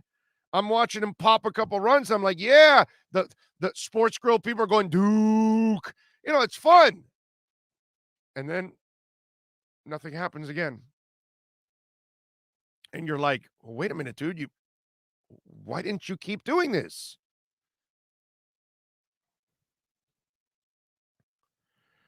Eric says props for wait a minute. Props for involving the great Mad Dog Jim Mandich. Well, he will always be a part of everything I ever do, because obviously it was a part of me growing up in this business. You know what I mean? So guys like that made a huge impact on me, man. Even though he and I are two different persons on the air, right? But me and Hank are different, and me and Ed Kaplan are different, and me and Joe Rose are different, because we're all different in our own ways. But all those guys right there, those were, without them even knowing, they were all kind of my mentors in all of this. My number one inspiration is always going to be Ed Kaplan. That was my number one. But I love all these other guys, and I learned so much from them about radio, about the business, about everything. You know what I mean? And I think that that's been the problem in our business, is that we have too many people that didn't really learn about the business. They came in to just play radio. That's the sad part. If you just came to play radio, you kind of cheated yourself out of an education. Cap for Life says we were down 17-3 in the fourth quarter. Is that fact? I think yeah, entering the fourth quarter, you might be right, actually. Yeah. I just hated that they didn't even try to run it, man. AJ, thank you also for the super chat. Big O, it's real simple. Average GM plus average coach plus average QB, average team. Bengals started their rebuild sometime on us, and look at them. You are right and wrong. That's the way I would look at it. First of all, you don't have an average coach. You have a below average coach in Flo. Your average. I believe the QB can be better than average. I think he can be a franchise QB down the line. And your GM, I don't know. I don't think it's average. Just look at the picks. It's only the O-line that's not coming through. That's it. Everything else is coming through now. People overreacted early on about this, but it's the talent's coming through now, and you're seeing it. But I also believe, remember, you're talking, so an average GM, all right, listen to this, AJ. So an average GM drafts Minkah, but can't get along with the head coach. So an average GM is able to trade Minkah and then draft Javon Holland. So that's an average GM to you. Okay. This is the best GM we've had since Jimmy's run on defense. And I have to phrase it that way because Jimmy was an embarrassment on offense. He couldn't have been more pathetic on offense. That's the problem with Jimmy Johnson. As good as he was on defense, he was that bad on offense. But this is the best front office we've had in a long, long time. Talent evaluation is not the problem. I keep trying to tell you, I keep trying to explain it to you, but again, you don't want to believe it because it's not out there yet and it's not common, but you've got a head coach getting in the way of the front office. Okay? I'll keep reminding you of that. But, eventually it'll come out, man. Schefter will report it, Omar, Joe Shad, somebody's going to get it, and it'll come out, and then you guys will go, oh, wait a minute, who was talking about that? So it's all right. Flores wanted to see Tua time. Orlando, and nada. Okay. I appreciate all the super chats, Cap for Life. At least, the good thing is you're making a donation to the show. The bad thing is, well, I'll let you try to figure it out, which you probably won't, but that's all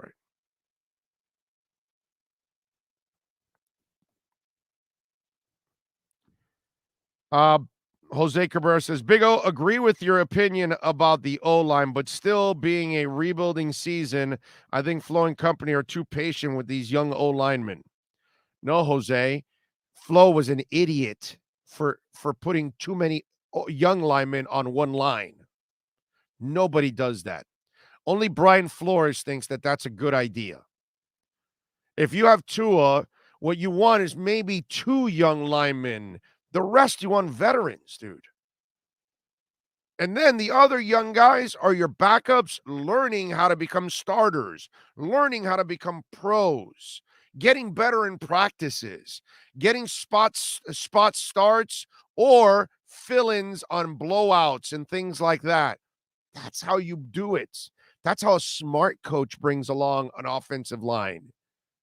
You don't throw 4 young linemen and a journeyman in front of a young quarterback, dude.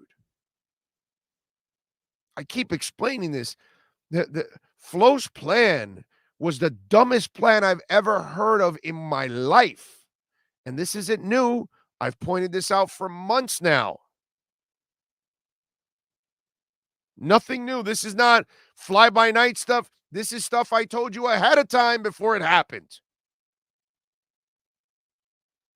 So if anybody thinks that putting 4 rookie linemen or second year or whatever the hell you want to call it, 1 journeyman in front of a young quarterback with no running game, okay, offensive coordinators with no experience, O-line coach with no experience, and QB coach with no experience, and you thought that was going to work, I can't help you, man.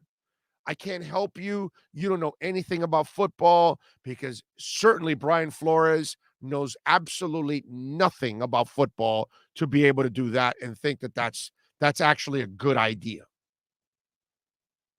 Okay? Because that's not a good idea. If any of you think that was going to work and you think Flo is right in putting that structure together in front of Tua, I can't help you. I really can't. Robert Tamamato says Vrabel won't be fooled by his own playbook he ran. Well, Vrabel got Brian Flores and said, you ain't jack. Here you go, chump. We're going to smack your ass around for 4 quarters. That's all Vrabel did. He made Brian Flores look like the chump that he is. Okay? Brian Flores is a chump because he thinks he knows everything and everything is blowing up in his face. He's the guy walking around with the exploding cigar all the effing time. Everything he's planned out, it's exploded in his face, including his defense. I can't tell you enough how much of a joke Brian Flores is. We're going to find out. We're going to find out if Stephen Ross has learned anything in his tenure as a Miami Dolphins owner. We're going to find out if Chris Grier and company want to keep their jobs after 2022. Because if they bring back Brian Flores, that will be the end of Chris Grier and everybody else. Reggie McKenzie, Marvin Allen, they will blow that entire place up after 2022. Because to come back with Brian Flores is to basically wave the white flag that you have no options and no interest on trying to really get better and being a championship caliber team. because that's what Brian Flores has proven to you for 3 straight years. Unorganized, unprepared, can't build a coaching staff. I don't know how that is a recipe for success. Have no idea. Can't figure that one out. Big O, do you think if we had an offensive line and a better OC, do you think we would be a playoff caliber team because we're starting to get there at the same outcome every year now? Yes, there's no doubt. If you have an O-line coach and an OC and some veterans on that O-line, you definitely would be in the playoffs already. Guaranteed. Robert Tamamato says, Bieniemy and Watson QB coach opinion. Is Watson cleared? Okay. Bieniemy, no. I don't want another inexperienced head coach. No. The good thing about Bieniemy, I will say, he's bounced around. He's been on a couple teams. So that's good because he's been on several teams. I believe Philadelphia, Seattle, and Kansas City, if I'm correct. Maybe I got to look it up. He's maybe been, assistant coaches or a position coach in other places. That's the good thing about him, but he's never been one. I'm telling you, I want a Caldwell. I want a Jack Del Rio. I want an old grizzled coach that can go out and build a staff over and over again. That's what I want. I don't want any more young, unproven coaches. I'm done with that. That's all they've done since Jimmy. Saban was unproven. Even though he had a little bit of coaching experience in Cleveland, he was unproven. Unproven Philbin, unproven Sperano, unproven Gase, unproven Flo. I'm done with the unproven. Go get me an old coach, bro. Go get me an old coach that knows how to build a staff and delegate it. That's it. Frankie says, do you think Flo can change his ways? No, I don't. No, I don't. No. Why would I think that? I'm going to go with track record. See, Frankie, my problem with all of that is I'm not going with hope and bullshit, dude. I'm going to go with how have you acted for 3 years? That's your track record. This is who you are. So what can I tell you? You kept Austin Jackson there at left guard. Never made another change. You kept Austin Jackson way too long at left tackle. Took you forever to make a change. Sorry. I want nothing to do with Brian Flores. I know this story. I've watched it over and over again. I know what happens when you bring him back. And the part that's going to kill me is that we're going to end up losing a personnel department that we have a really good one right now. But if the personnel department cannot convince the owner and tell him we need to make a change at head coach, and those two groups don't get together and do the right thing, the owner will then end up firing everybody after next season. Slow starts every year, shitty finishes at the end. Those have also been the consistents too.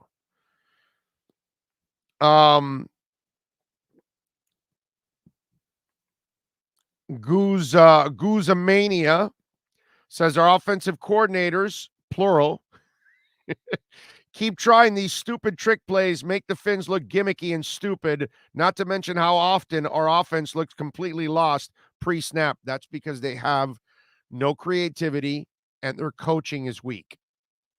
That's it. So, AJ, Greer picked Noah over Taylor. Look, bro, listen, if you want to just play, hindsight is 2020, why did they pick Noah, AJ? AJ, you look like a nice guy, right? Okay, I'm going to give you 4 minutes right now to see if you actually understand football. Why did they draft Noah? Why would a GM draft Noah at that point instead of a running back? If you don't have the answer, send it in right now, AJ. I'm just telling you. Send it in right now. From now on, I'm going to start testing you people. Okay? because I got to know if you actually even know football and understand what was going on. Because they wanted to replace X, okay? Because of issues with X. Now you got it right the second time. So let's say X then has another domestic issue that year, and you drafted a running back instead and you don't have a corner.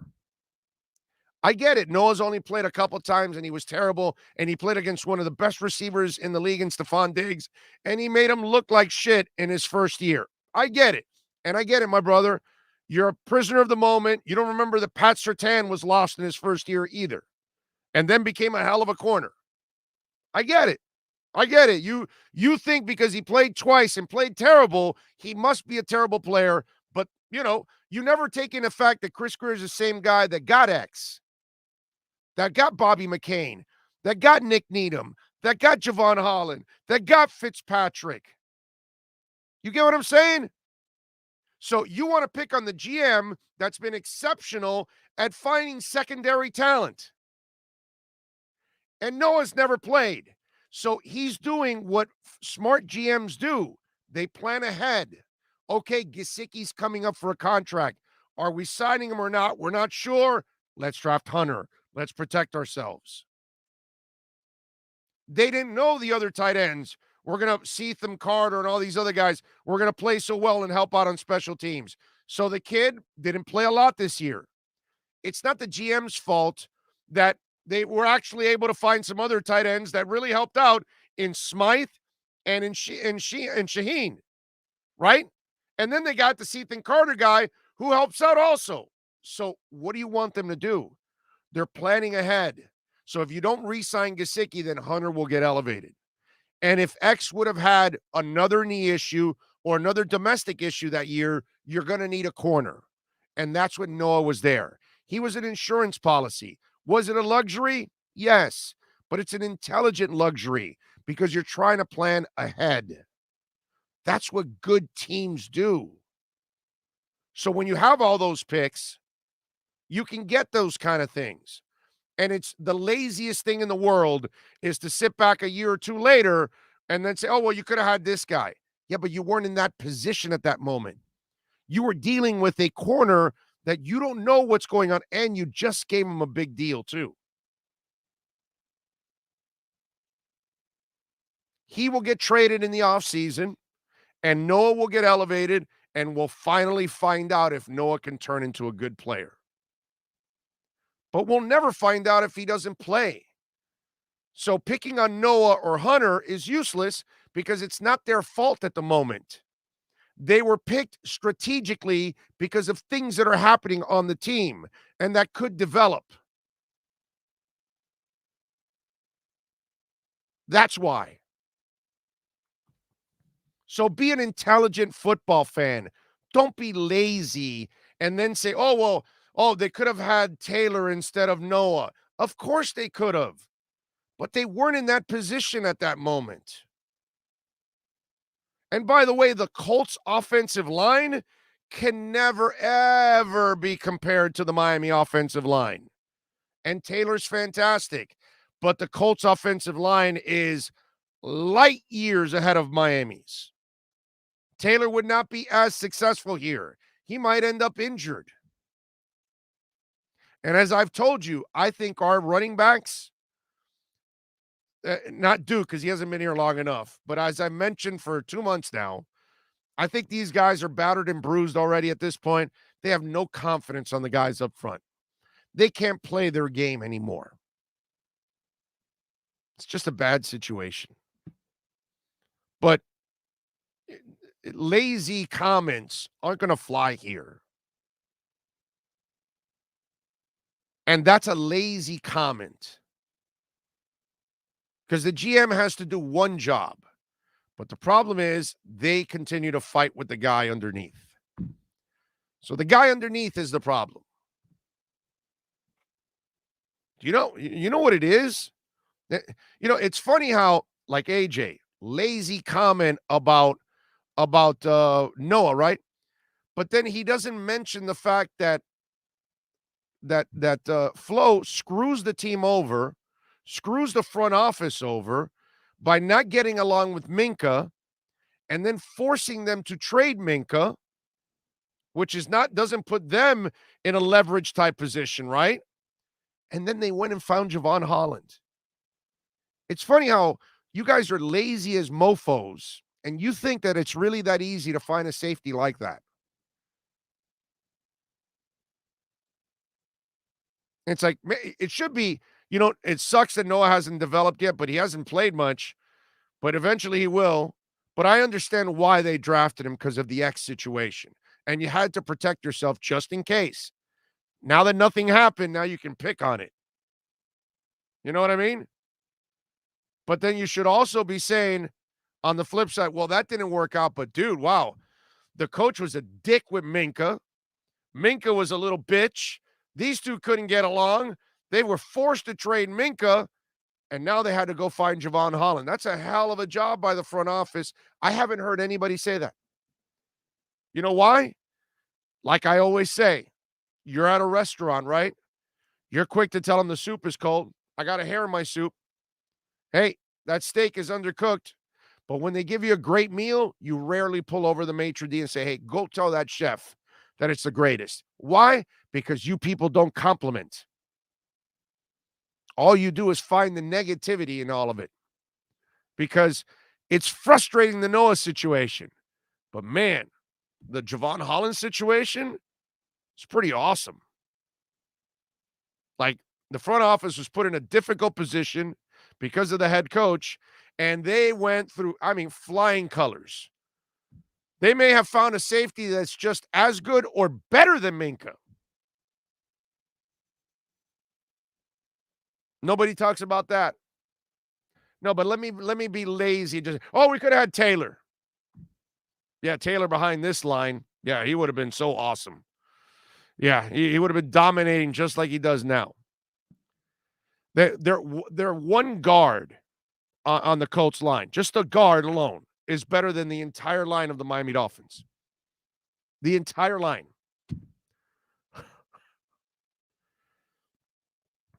Michael Moorhead feeling bad for Hollins. Wasn't targeted once yesterday.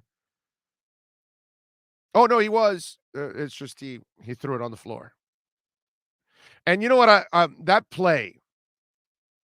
In fact, you know what? Let's take a really quick break. Our number 3 is next. And I'll tell you something about that play that I think, again, just prisoners of the moment with Tua Tagovailoa. Our number 3 is next. South Florida's premier law enforcement agency is now hiring individuals like you. The Fort Lauderdale Police Department is now accepting applications for non-certified and certified police officer positions. Minimum requirements and qualifications can be found at flpdjobs.com. That's flpdjobs.com. Are you ready? The city of Fort Lauderdale is an equal opportunity employer. Oh, great. You got a doorbell camera. Now you got a front row seat to your house getting robbed. No. And there's nothing you can do about it. Get out of my house! Ooh, mom's jewelry. There goes the TV. I'm sure it'll turn up at the pawn shop. No! Just because you can see them, that doesn't mean you can stop them. With Sloman's, you get 24-hour monitoring, a free home security system, and professional installation. Plus, a free doorbell camera. Free? One that'll actually work for you. It's not total security unless it's the Sloman Shield. Call 1-800-ALARM-ME.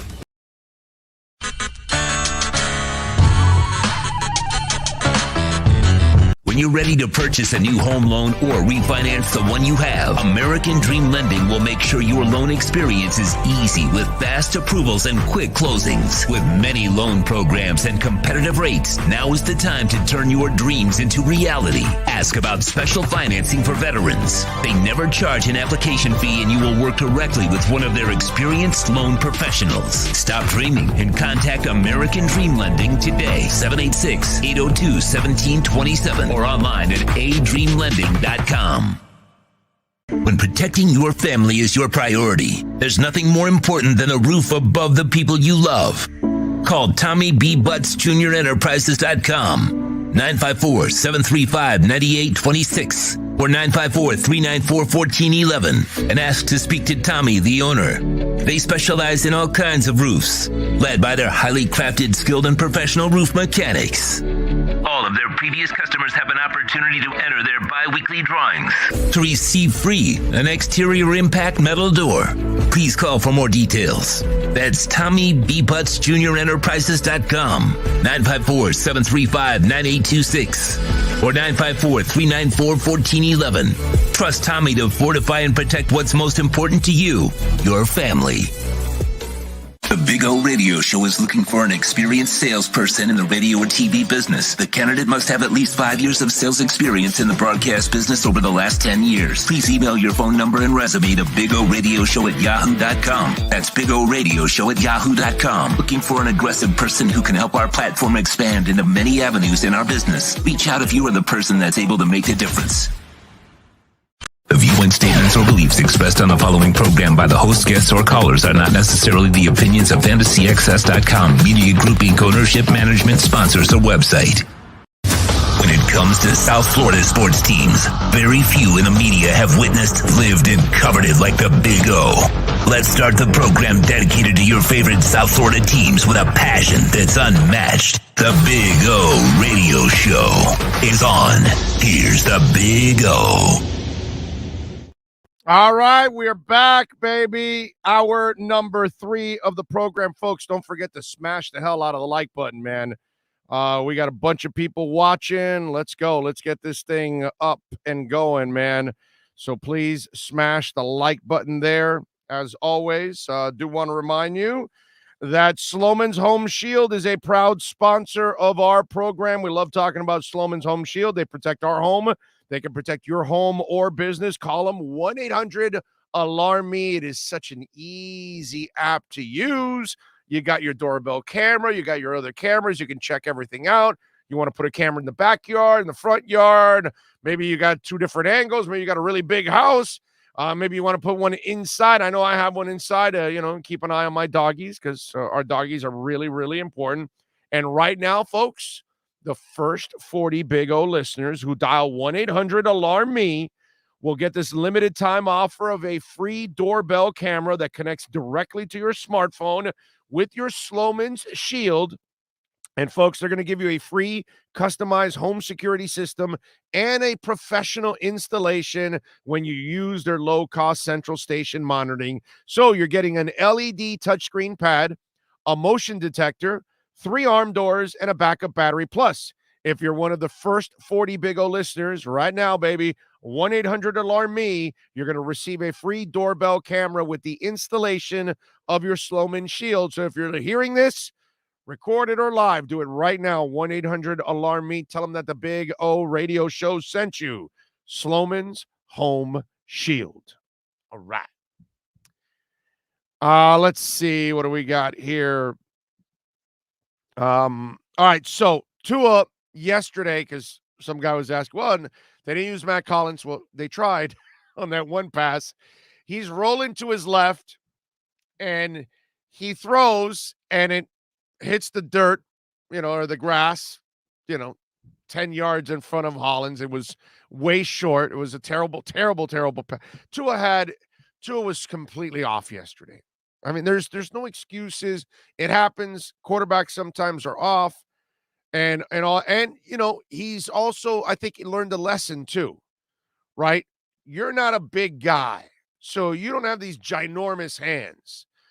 You know what? You might have to learn how to play with a glove for these kind of situations. And, when we were talking with Omar yesterday, as Omar brought up, and all of you're playing in New England, you're playing in Buffalo, and you're playing in New York for the Jets. Dude, those places aren't fun to play in. The weather's brutal in those places. So you need to be at your best. And if you watch that throw and the way he's set, Tua's not built that if the lower half of his body is not properly set, he doesn't have the kind of body that with just arm, he can throw it for 30, 40 yards. That's not who he is. He has to be properly set. And go back and look at that play. And when he's kind of open the way he throws it, and he just wasn't able to get the kind of leverage he needs. he effed up. And he has to be a little bit more disciplined because he wasn't pressured enough that he couldn't have kind of reset himself to make that throw. And that's what he had to do with more anticipation, which he has all of that. See, I'm not worried he can make that throw. I know he can make that throw. It was to his strong side. He threw a pass for 45, 50 yards yesterday from the same side. It's all a matter of leverage and positioning. And again, he's not built like Josh Allen. So he's not going to be off balance and then just sidearm and throw it, 20-yard strike. That's not who he is. So yeah, and neither was Drew Brees like that, and neither was Bob Greasy like that, and neither was Chad Pennington, who's taller than all those guys. All those type of quarterbacks that have had success in this league have to use fundamentals in order to pass.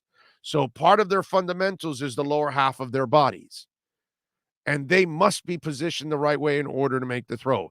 If you look at it, he wasn't in the right position, and that's why the ball went into the ground. Bad play by him. I'm not here to defend what Tua did yesterday. He played like crap. And and if you watched him on the sidelines, he knows he played like crap. And that's the beautiful thing there. Not actually pointing fingers, not making excuses. He knows he played like crap. I know he played like crap. A lot of people know he played like crap. It happens. You know what I'm saying? Everybody, has those bad days. So he had a terrible day yesterday. No doubt about it. There's no way of putting it any other way. But it doesn't deter me whatsoever because I know he's a young quarterback. And you're going to have crappy moments, and you're going to learn from all those kind of moments, and you'll be better off. Go watch Drew Brees the first couple of years. And you'll see a guy also that made all kinds of mistakes and looked terrible at times. And then the light went on, and he figured it all out. And he also figured out how he had to train, how he had to prepare, how he had to get better. These are all the things that Tua is going to have to learn too as time goes on. I wouldn't be surprised if Tua has conversations with Drew Brees about how he improved and what he did. And he talks with other guys. But this is all part of the process. The problem with our average Dolphin fan is you have suffered for so long that you no longer have any patience for anything whatsoever. So you need the quick fix. And the second you have to wait, forget about it. You got to move on. And you don't have any patience. And we never have a quarterback because since Marino, we've never had a quarterback. So, it's almost like we feel like we're stuck with Cleo Lemon again. And we're stuck with John Beck and Pat White and a slew of other quarterbacks that we've had that are mediocre or terrible like A.J. Feely. So I totally understand that. But I'm going to fight it off until I actually, believe that he can play. But at this moment, I'm still convinced that Tua can be a starting quarterback in this league with no problem whatsoever. But he needs a quarterback's coach that understands him, that knows how to coach him up. He needs an offensive line coach that knows how to get an offensive line prepared. He needs an offensive coordinator that knows how to design a game plan. Okay? We have offensive coordinators that know how to design the first couple of plays in a game. And then after that, they're lost. The rest of the game, they have no answers. Have you noticed that? Have you noticed that there's no adjustments on this offense? Have you noticed that there's no creativity in this offense? And for yesterday to start just leaning on trick play after trick play, my God, when you've got Gesicki trying to throw the ball, are you kidding me, dude? You're not winning with these coaches. You're not winning with this quarterback's coach. You're not winning with this offensive line coach. You're not winning with this offensive line. You're not winning with this running game. You're not winning with this head coach. So whoever the quarterback is, just like Deshaun Watson was, you're screwed. You end up with 4 wins.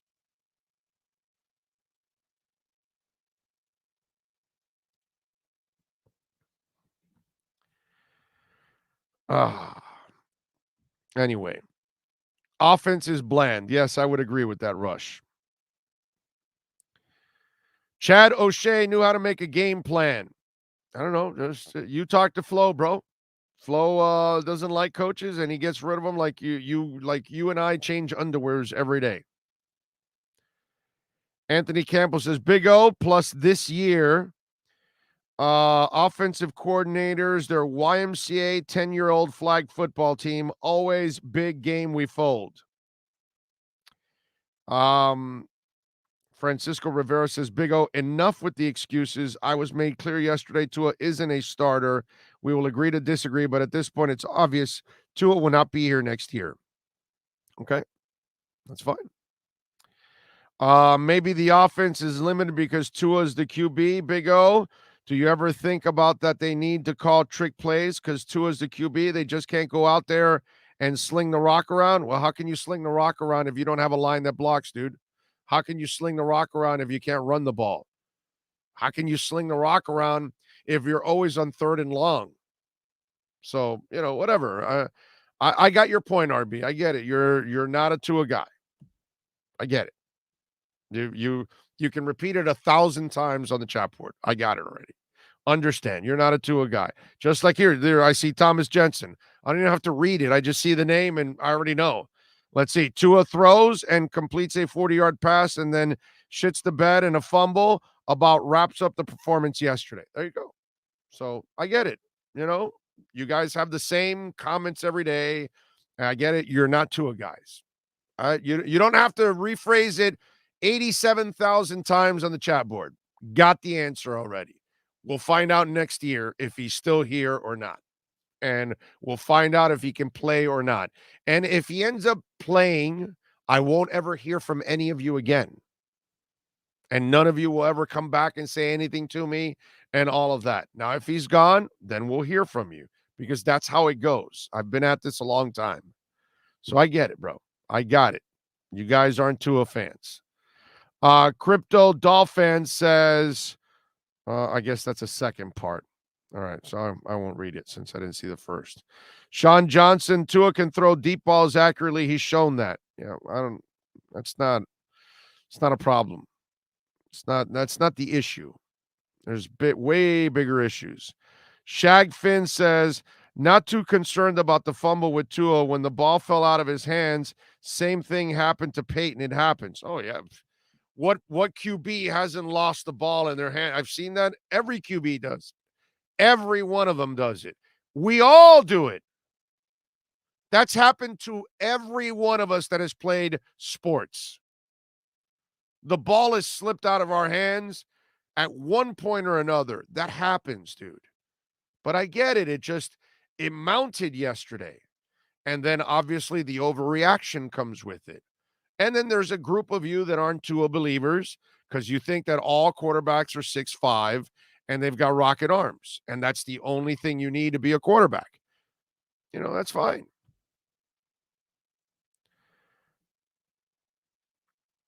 Let's see. Tank McBride says, Big O, half these people saying Tua can't throw are the same people who probably can't throw 10-yard passes, but let's listen to the coach player sitting in their mom's living room. Even if I think Tua isn't the guy, I do wish him well. I feel it's just healthy for both parties to move on at this point.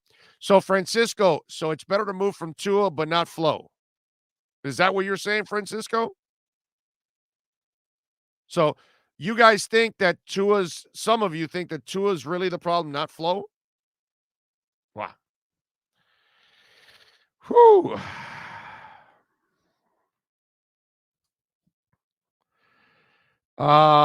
Let's see what else do we have. David says, if Gesicki is your only option because Waddle is doubled and Parker can't get separation, not a winning formula, Tua should adapt and wear a glove. Too many ball security issues, bad weather expected. Plus, he doesn't have big hands, so he probably should wear a glove. There's nothing wrong with wearing a glove. Brady wears a glove. Teddy Bridgewater wears a glove. Drew Brees wore a glove. Guys wear gloves. So that's something that I do agree with. When Trent Green mentioned it yesterday, I would go with it. By the way, on the Gesicki thing, these are the idiots that don't even play Gesicki all the time. Okay? Your second most reliable receiver, your second best playmaker, right? Because we got to go Waddle 1, but Gesicki's number 2. I'll go Matt Collins 3, by the way. But anyway, so they don't play Gesicki on every down. The blocking tight end, who's done a really good job overall, and he's grown, but he's not the playmaker Gesicki is. So Smythe outsnaps Gesicki because they're not creative enough to figure out ways to put Gesicki out there because his size is a mismatch. Put him out in motion, do things, be creative. Matt Collins, another guy who makes plays, and they never play him. You can't win with these coaches. You cannot win with these coaches. I'm sorry. Dan Marino sold gloves. That's right. That's right. What's the name of the Isotoners, right? Big O, does Will Fuller go to Antonio Brown school? Well, let me talk a little bit about the Antonio Brown situation. And where I kind of laugh, not at Antonio Brown, although I do have I do have to say something about Antonio Brown that we have to compartmentalize here. Okay. I laugh at the people who say, well, he seriously needs help. He needs to go get help. Really? Dude, he needed help years ago. The NFL doesn't care about human beings. They never have, they never will. Look, in life, in all walks of life, not just the NFL, they will use you until they don't need you anymore. And then they're happy to get rid of you. And it doesn't matter what walk of life we're talking about. Many careers are like that, as you all know. You've experienced it yourself. You know what I'm talking about. So we're talking about a league that Chad, what's his name? What's the name of the receiver, Sean, that's had a lot of problems? Chad, whatever. What's not Johnson? No, not that Chad. I'm talking about the one that had the alcohol issues and all that stuff. Seattle, Cleveland. What's his name? Josh Gordon. So Josh Gordon has had 87 chances. And I've talked about this before in the past. Sean knows it. He's had to probably podcast this before. I'm of the belief of the last couple of years that Josh Gordon had no business in the NFL. Josh Gordon needs to look out for Josh Gordon. He needs to go take care of himself and work on all his substance issues. The NFL is not an environment for you. See, that's what these Neanderthal coaches tell you. Well, no, we bring them to our team and we'll keep them clean and this and that, and we'll take care of them. And they all go back to everything that they do because that's what they do. They have all their time off. You can't follow them around, dude. You're not going to be with them at home. You're not going to be with them at the bars and the clubs. You're not going to be with them when they're chasing around IG models and all that. That's bull crap. You don't care about these people, but as long as they can actually catch the ball or throw it or run it or block or tackle or whatever it is, you'll take it for as long as you can hide it. And when you're the Steelers, you will deal with Le'Veon Bell until you cannot deal with Le'Veon Bell anymore, and then you get rid of him. And you will deal with Antonio Brown and all the crap that he pulls until you can't deal with him anymore.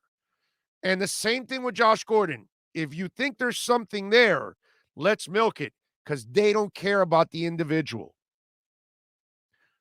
Jordan Reed, former tight end for the Gators, had an NFL career with a few teams, including the Redskins, obviously a lot, and San Francisco. That kid had about 7 or 8 or 9 known concussions. So you know that he had a bunch of unknowns. They kept signing him because they don't care.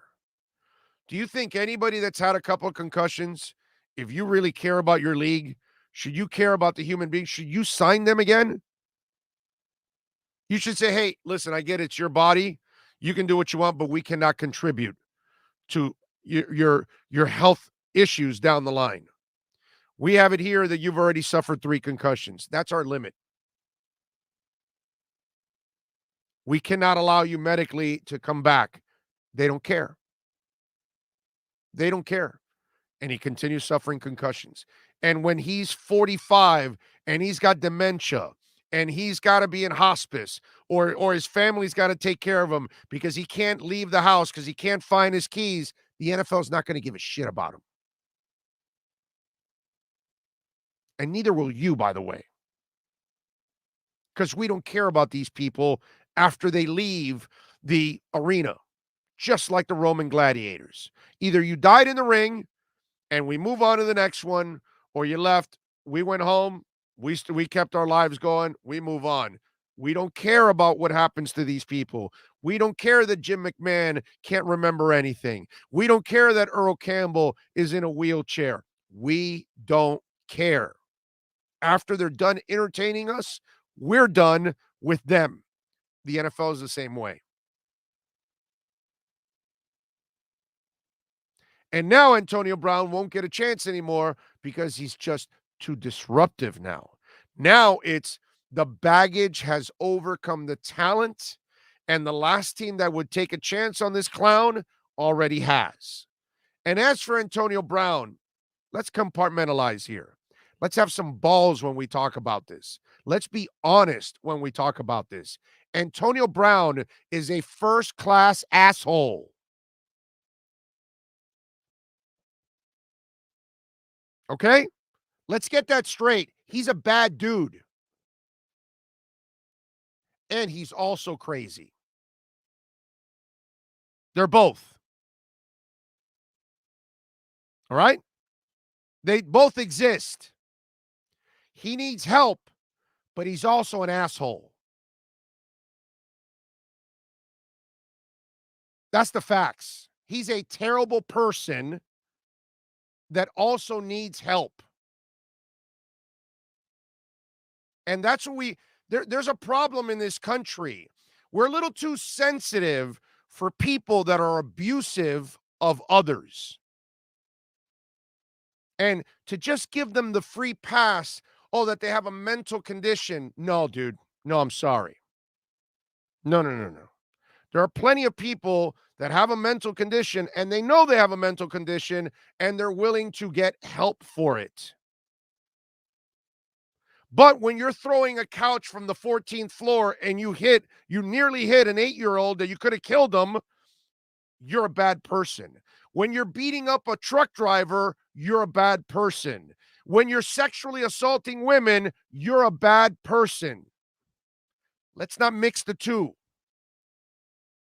Okay? Antonio Brown is a piece of crap, but he also needs help. Don't allow Antonio Brown off the hook for being a shit human being.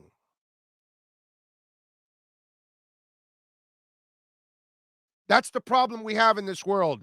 Accountability is gone.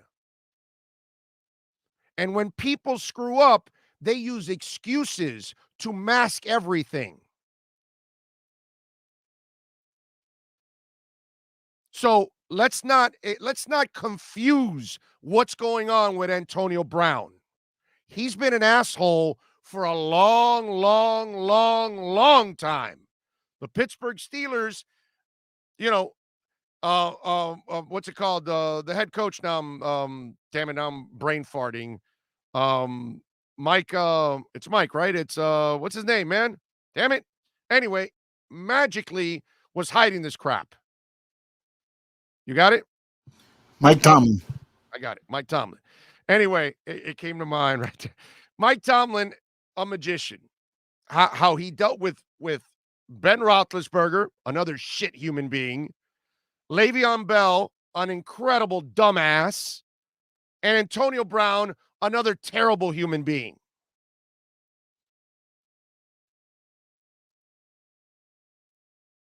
But like always, the NFL will deal with you until they don't have to deal with you anymore. Until you can't help them anymore. Because they're not here to help you. They're not going to care about you. That's why Kansas City linebacker will shoot himself in the chest right there outside the facility. That's why Junior Seau will end up shooting himself and killing himself. Because in the end, they're not going to give a crap about the individual. They just care about the turnstiles, the money, and that's it, and they move on. They're nothing but pawns. Nobody in the NFL cares about Antonio Brown. Nobody cares whether he needs help or not. They're all lying. They're just using him for now. But let's not mistake what Antonio Brown is. Antonio Brown is a terrible person. But he also needs help. Okay? Terrible people are also crazy. Terrible people also have bad things happen to them. And they have issues. Doesn't mean they're not terrible people. Let's not mistake that. There's a lot of good people that we know that deal with mental issues, cancer. They deal with all kinds of adversity. They're still good people. And they work at being good people while they're dealing with their issues. This is a bad human being. Okay? That happens to also have issues. Huge difference. And I wish our wussy-ass society would actually step up and call things the way they are. Instead of masking everything and allowing everybody to hide behind something that is just absolutely wrong. I think I threw up 87 times. Oh, well, we got to understand that Antonio's got problems. Yeah, he's got problems. He's also an asshole. He's a terrible person that doesn't deserve any kind of breaks. He should be in jail, is where he should be, for all the crap he's pulled. But because he's got money, he gets away with it. And because he's got talent, he gets 87 chances you will never get. You try to be half the asshole that Antonio Brown has been. You try to commit 1/4 of the crimes that Antonio Brown has committed, and let's see let's see what happens with you. No sympathy for Antonio Brown. None. Okay? Plenty of good people fight adversity, even mental adversity. That's not a good human being. Zero sympathy for Antonio Brown.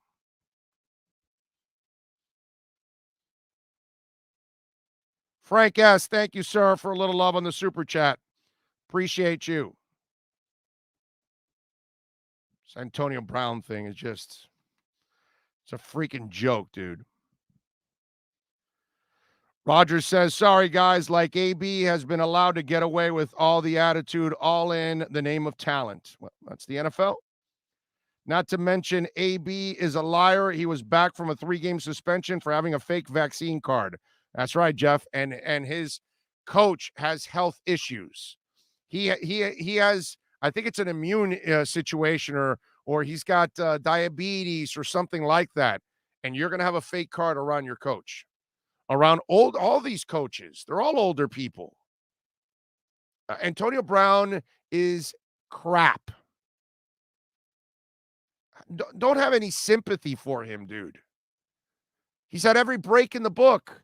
He's made millions of dollars. He even got to win a Super Bowl last year because Tom Brady helped him. He's had more help than he deserves. Terrible, terrible human being. Let's see. Big O acting like he's going to pay the players' bills. LOL. Do you care, Big O? No, I don't give a crap about Antonio Brown whatsoever. I don't. So that's my point. I don't have sympathy for him. I have sympathy for the single mother with 3 kids working 2 jobs. I have sympathy for the single father with 2 kids working 2 jobs. That's why I have sympathy for the parents that work 3 jobs and they've got 4 kids and they've got to keep their heads above water. That's who I have sympathy for, my man. I have sympathy for people who have actually compassion for others. I have sympathy for human beings that actually care for each other. Antonio Brown doesn't care about anybody. I have no sympathy for him. That's all. Mo Fishin says, Big Homer, Tua is a bust. Should we have sympathy and send him back to Hawaii before he gets hurt again? I don't know, bro. I mean, really, is that a question, or you just wanted to? Because it really wasn't funny. I mean, dude, if you're gonna send in something, at least have some creativity, Mo Fishin. Have a sense of humor or something. I mean, be creative. If they had you as an offensive coordinator, they would suck too. That's your text, dude. That's your text. Can we send him back to Hawaii before he gets injured again? Wow, dude. Wow, that was funny. That was hilarious, Mo Fishin. Wow, dude. How long did it take you to come up with that text? Did you think it was a good one? Did you think it was creative or intelligent or funny? It is now that I'm making fun of your stupid ass. Yeah. Wow. Dude, if you're going to send something in, Mo Fishin, come on, bro. Put some effort. Let's go. Effort, bro. Be creative. Do something. Make me laugh. Sosa says, ATW, thank you for the love on the super chat. Did you see the Jets throw the game yesterday against the Bucks? Should have kicked the field goal. I didn't see it, dude. I didn't see it.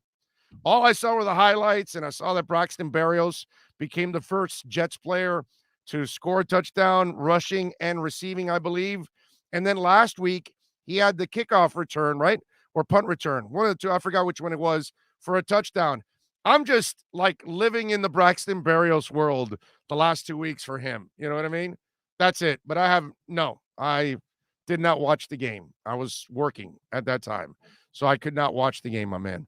And I'm not going back to watch a Jet game. I watched the Braxton Berrios highlights because it's Braxton Berrios. He's a UMer, near and dear to my heart. But no, I did not watch the game. I don't know.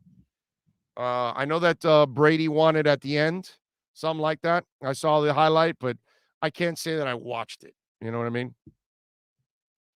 But thank you for the super chat. Very nice of you. Big O, Tua is an elite in my opinion, but our coaching staff is Pee Wee League football on offense, frozen rain on a terrible field, and we went for the old Marino playbook without Marino. And nobody should ever consider Tua elite because it's way too early to call any young quarterback elite. Joe Burrow's like the only guy right now out of the young QBs that I'm going, yeah, that dude, wow, that dude right there. That's the one guy. Out of all the young QBs the last 3 years, he's the one right now that I'm like, yeah, I'm pretty close to crossing the threshold and saying that guy's going to be elite. Not any of the other guys yet.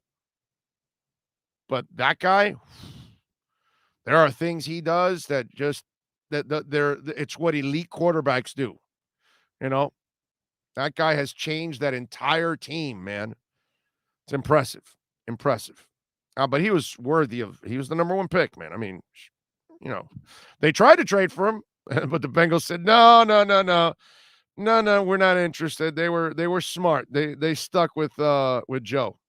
Made a lot of sense.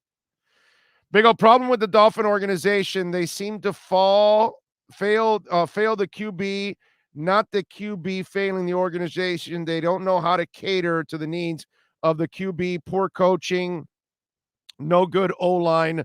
Look at Tannehill. Bert, again, this is, and Bert, I love that you're listening. You're not going to take this very well, but this is all part of being sheeps and repeating what other people say. Hey, by the way, are any of you still saying that these offensive coordinators for the Dolphins are really creative getting the ball to Waddle? Because that's the new thing that a couple media members have said. Well, they couldn't build around Tannehill, but they're doing it in Tennessee. Yes, they are, technically. They are doing it around him, but I don't want Tannehill here. Tannehill's still not going to win you anything. You got to have the team that can win it for you. Can Tannehill be Trent Dilfer? Yeah, but I don't know if Tennessee's as good as those kind of teams yet. You're still going to need him to be the difference maker at one point or another, and Tannehill will fail every time on that point. So the fact that they didn't build around him, yeah, I know they didn't build the 2001 Tampa Bay Bucks and the 2003 Ravens or whatever it is, vice versa. Yeah, I get it. They didn't build an elite team around Tannehill, so all he has to do is manage the game all the way to the title like Trent Dilfer did, like Peyton Manning did with the Denver Broncos. I get that. But you know how hard it is to build that kind of a team? So that's where I disagree with you on that. Okay? It's not that Miami didn't know how to build around Tannehill. Tannehill wasn't the guy anyway, and he still isn't the guy. He's just in a great situation right now. And if they get Henry back, all he has to do is throw for 70 yards a game, and they can win. Been done before. The problem with Miami right now is that they have a head coach that gets in the way of building this team. That's the real problem right now. It's not the same as others. There's a difference now. Now they have a front office that can get talent. They don't have a head coach that knows how to get it done. That's the problem. More than anything else. By the way, problems? Do you want problems? Okay. I got problems for you. So, PJ Washington. Do you guys remember PJ Washington? The guy that got suckered by Brittany Renner, the IG model. He had a kid with her and everything. Now he's going to have to pay some money. And they've had like this ugly, breakup and all that kind of stuff. So PJ Washington leaves, Brittany Renner, and he chooses to go in another direction now. So he has met a new girl. So you figured, okay, Brittany Renner, IG model, man, that was not a good decision. I got to make sure that when I pick the next girl, maybe she should have a different profession or anything like that. Well, PJ Washington, there he is. That's his new one. And her name is Alisa Chain. Or Chanel, I'm sorry. Alisa Chanel. And Alisa Chanel is another IG model. Yes, Alicia Janelle. I like the Metallica shirt. I got to admit, I'm a Metallica fan. So she has good taste there. Not that she knows one song about Metallica. Well, you know what? I think almost everybody knows Enter Sandman now, right? So maybe she knows Enter Sandman. I mean, she's a pretty girl, don't get me wrong. But you go PJ. You already got a baby mama with Brittany Renner and an IG model, and now you go to another one. Talk about learning your lesson. Then I say we're going to find out if Stephen Ross has learned his lesson by staying with Flo, like he did with Philbin, like he did with Gase, like he did with Sperano and Parcells, when he should have eliminated those earlier, and he didn't.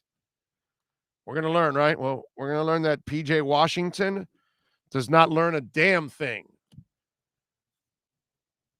So now he's going from one IG model to another. Tell you, dude. And for those of you that don't know Brittany Renner, and if you've never, just in case, it's Bundle of Brittany, I believe. Yes. There it is. Bundle of Brittany. I can put it for you there. So just in case if you guys don't know who his former model is or his former girlfriend, here you go. Here's Brittany Renner for you guys out there. So PJ Washington goes from this young lady that he impregnated and they have a child to the other one now. Do you think he's going to use a condom? Never understand these guys. If you're going to go to war, wear a helmet, bro. You know what I mean? You don't want to plant your flag there and have it permanently there for 18 years of financial commitments. By the way, the Panthers are off tonight. What a segue. Tuesday, they take on Calgary at the FLA Live Arena, 7 p.m. Kings beat the Heat last night. Did you see that? 115 to 113. They've got Golden State tonight at 10 o'clock. What a bitch of a back-to-back. Jimmy had the shot. I mean, you don't want him taking a three because he sucks at threes. But, dude, he drove to the basket. He did that spin. That's always money, that shot. You know what I mean? And he couldn't make the basket to tie. He was 9 of 22 from the field, so he didn't shoot a good percentage and then missed that bunny. Tyler had 22 points. All 5 starters were in the double figures. Yurtseven was terrific, 22 points, 16 rebounds. I don't think Dedmon's going to play nearly as much as he has been in the past, right? So when Dedmon comes back, he'll probably start because obviously defensively he brings a little more. But Yurtseven now has kind of eaten into his time a little bit because he's a little bit more dynamic offensively. I'm just saying. So it's funny because they've got Dedmon, they've got Bam, and they've got Yurtseven. And you can't play them both together because none of them are dominant three-point shooters. If they can get Yurtseven and develop him into a three-point shooter, then you can have your moments where you can play because Yurtseven is athletic enough that you could play Bam and him and have Yurtseven out there stretching the defense. And, dude, if you could get a 7-footer to start shooting threes, as you all know, I'm not telling you anything. You don't block those shots out there. Those are gimmies for guys like that. They're going to have clean shots all the time. That's the only thing that I'm thinking of. Man, that's the only way you could take those big men to the next level. If one of those 3 guys could develop a three-point shot, Dedmon's not going to be the guy, although he has shot a couple.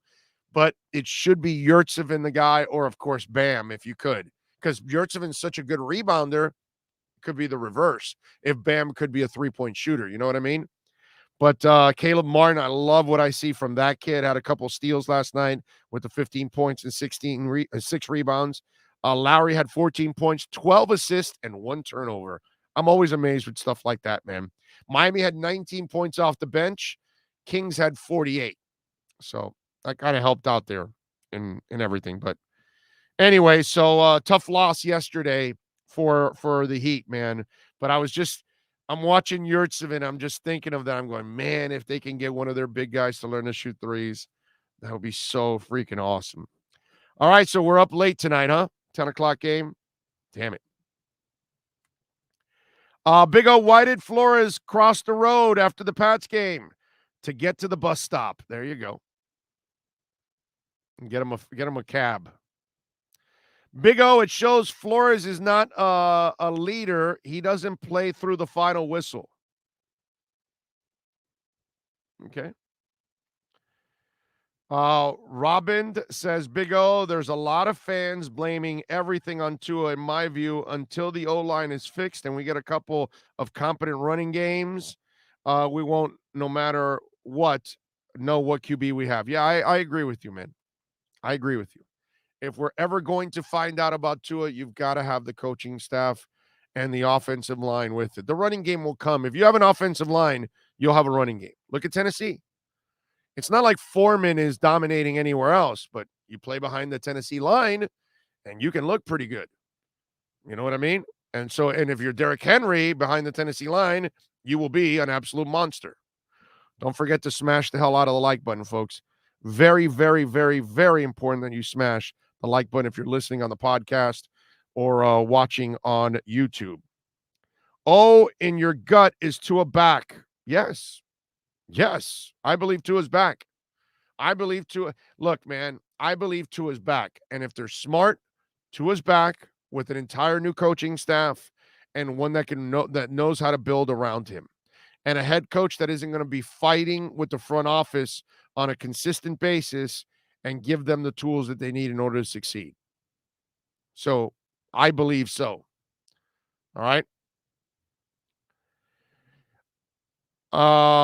Big O, what do you think about Antonio Brown catching his own taxi cab, leaving the mid game? Matthew already talked about it. It's there. We already repeated it. I mean, we already talked about it.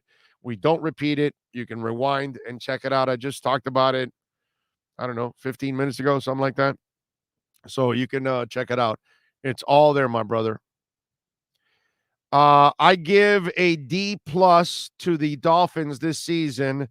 Thank God for the fun seeing the rookies develop. If not, it would have been an F. You agree? Yeah, probably a C- because of the rookies. You're right. The rookies are what made this season. You are so right. It's a great point.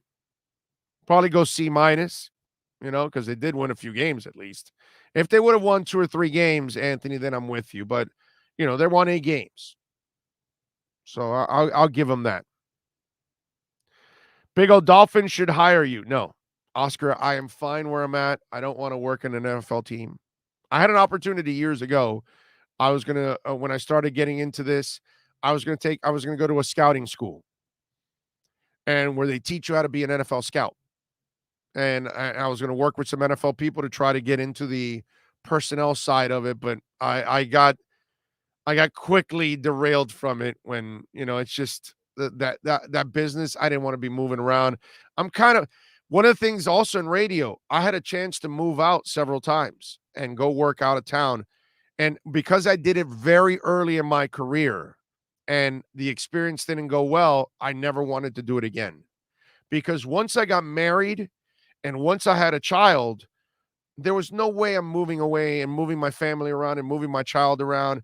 One of the things that I for those of you, I'm born and raised here, but I'll give you a little history. I went to Kensington Elementary, then I went to Arbondale Elementary, okay, which neither one of the two belong in the same neighborhood, so some completely different kids. Then I went to South Florida Military Academy. Then I went to Inter-Miami Military Academy. Then I went to Hialeah Miami Lakes Junior High and a summer school. Then I went to Hialeah High. You know what I mean? So I never had the continuity of growing up with the same kids. I kind of had to get to know people everywhere I went. Luckily for me, I'm an outgoing person, so I'm not an introvert. So I'm all right. And I was able to adjust, and it's cool. When I had my daughter, right, or when we had our daughter, one of the things I told my wife, I said, we're moving to one place, and we cannot move again until, and we still haven't moved, but we got to go to the same place where our daughter can go to the same elementary, middle school, I was going to say junior high, and high school, because I didn't have that experience. And I'm not doing that to my kid. And I'm not moving to New York or Tennessee or Chicago or California to start doing radio here or move there. That I wasn't going to be that dude. And I had plenty of opportunities to leave after I was established at QAM. But I was like, I'm a Miami guy, dude. I love South Florida. I don't really want to work anywhere. You know what I mean? So I didn't want to do that. So the NFL also was one of those things that I thought about. I said, coaching staffs get fired all the time, whether it's your fault or not. You know what I mean? And so I just don't want to keep moving. And I wasn't going to do it to my wife, who's a school teacher. And in order for her to earn her pension, she has to actually, stay in the same school system for decades. You know what I mean? So all these things, I wasn't going to allow my career to derail my child's experience growing up and my wife's, a career. So I figured I could still make my career here happen. That's fine. And I did. And yeah, I had to pop around a couple stations. And thank the Lord that now this digital platform allows me to do this. I don't have to go back to, when people tell me I miss you at QAM, I'm like, dude, why do you miss me at QAM? I'm here every day. Just watch on YouTube or listen on the podcast. This is a way better show than anything you're going to get on QAM. Why would you miss me? You know what I mean? It's like crazy. Why the hell would you miss me? I'm here. This is a way better show. You get way more content on this show than you do anything on QAM. What do we have? 5, 6, 7 minutes of commercials in an hour? Not 30. You know what I mean? We don't do that. We don't flood you with all kinds of stuff. Yeah, we got to make a living. Obviously, Sean and I want to make a living here, and we have a lot of insiders that we all have to pay. So all those things. That's why I tell you, please smash the like button. Please subscribe. Let's get us to 10,000. All these kind of things, because we can do this. So, in a way, that's kind of the way I've designed my life, that I wasn't going to be that guy that, oh, well, my career matters over my wife's or over my child's, life. And then I was going to move around like a lot of radio and TV people do. Once I had the San Francisco experience, it didn't work out. I moved back, because what we would have done, if the San Francisco experience would have worked out, I would have gone long term. My wife would have left and then moved over with me to San Francisco. And my daughter would have been born in San Francisco, and I would have been living there instead. But it didn't work out. I came back to Miami and I said, it's over. I'm not leaving anymore. I'm not doing that. I disrupted it once. I'm not doing it ever again. And so that's why I've chosen to be here throughout my life and not move out. So now you know my story, and I'm sticking to it. Because you're a family man, admirable trait. Yeah, I mean, I guess you can call me a family man or whatever. It's just, I just think it's something that it was the right thing to do. You know what I mean? And I had my experience of moving around from school to school. And, my parents were divorced, and they had an ugly divorce and all that stuff. And, these are just things that I wanted to avoid all over. You know what I mean? And thank the Lord, my wife and I are going to celebrate our 28th wedding anniversary in March. We've been together about 34 years now. So, it's just one of those deals, man. I just didn't feel like it's a fair thing for somebody. I've always felt bad for coaches, because they're constantly moving, and then they've got to move their families, and they've got to move their kids. And, and I guess my experience in schooling, I didn't mind. I adjusted. I'm good with it. I'm not complaining. I had a fantastic childhood. I'll never complain about my childhood, but I don't want it for my child. I didn't want that. So I was super happy that my daughter grew up in the same thing, that she had her friends from elementary, hell, from nursery. We had a not nursery. What's that called? Pre-kinder. She's been in the same neighborhood from pre-kinder all the way through college, obviously, but she knew a couple of kids from pre-kinder all the way through high school. I never had that, dude. I never had that. You know what I mean? Like, Bill is my buddies in my neighborhood that I've known for, almost 50 years and hanging around with them 47, 48 years.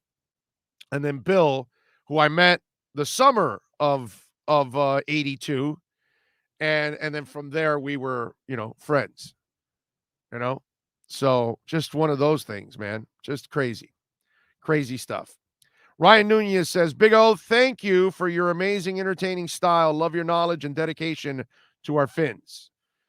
Well, I am totally dedicated to all of our South Florida teams and South Florida, period, bro. That's why I'm a South Florida guy. Detox 90 says, Big O, gut is wrong. Detox, I'm going to ask you this. All right. Are you ready? Was my gut wrong about Whiteside? Was my gut wrong about Tyler Johnson and the other Johnson and all those other mediocre players they signed? Was my gut wrong about Joe Philbin? Was my gut wrong about Adam Gase? Just saying, dude. Was my gut wrong about Dave Wannstedt? You know, you can say what you want, my brother, about my gut being wrong. Was my gut wrong about Dale Talon? See, all of these things, all of these people I mentioned, I was the first person in town, media, to say that needs to be changed. On all of those. Over the last 31 years of doing radio in this town, my gut told me all of those things. Oh, by the way, my gut also said to fire Tannenbaum and Gase and hire Greer as general manager. No one in the entire country had that. I'm just saying, dude. You know, my gut, big one that it is, it's not wrong a lot. It's just not wrong a lot. So it's all good, man. I've dealt with this. I'm a big boy. Physically and and here I can handle it, okay? Emotionally I can handle it. I've dealt with the negativity before. I've dealt with the people telling me you're wrong, you're wrong, you're wrong, and all that. And then eventually we'll see. I'm imagining that loses like this make your job much losses like this, you mean? Yeah. Yeah. Yeah, because I love the team. So it sucks. You know what I mean? And I don't want to be changing coaches, and I don't want to be changing GMs, and I don't want to be changing quarterbacks, and I don't want owners changing and all that crap.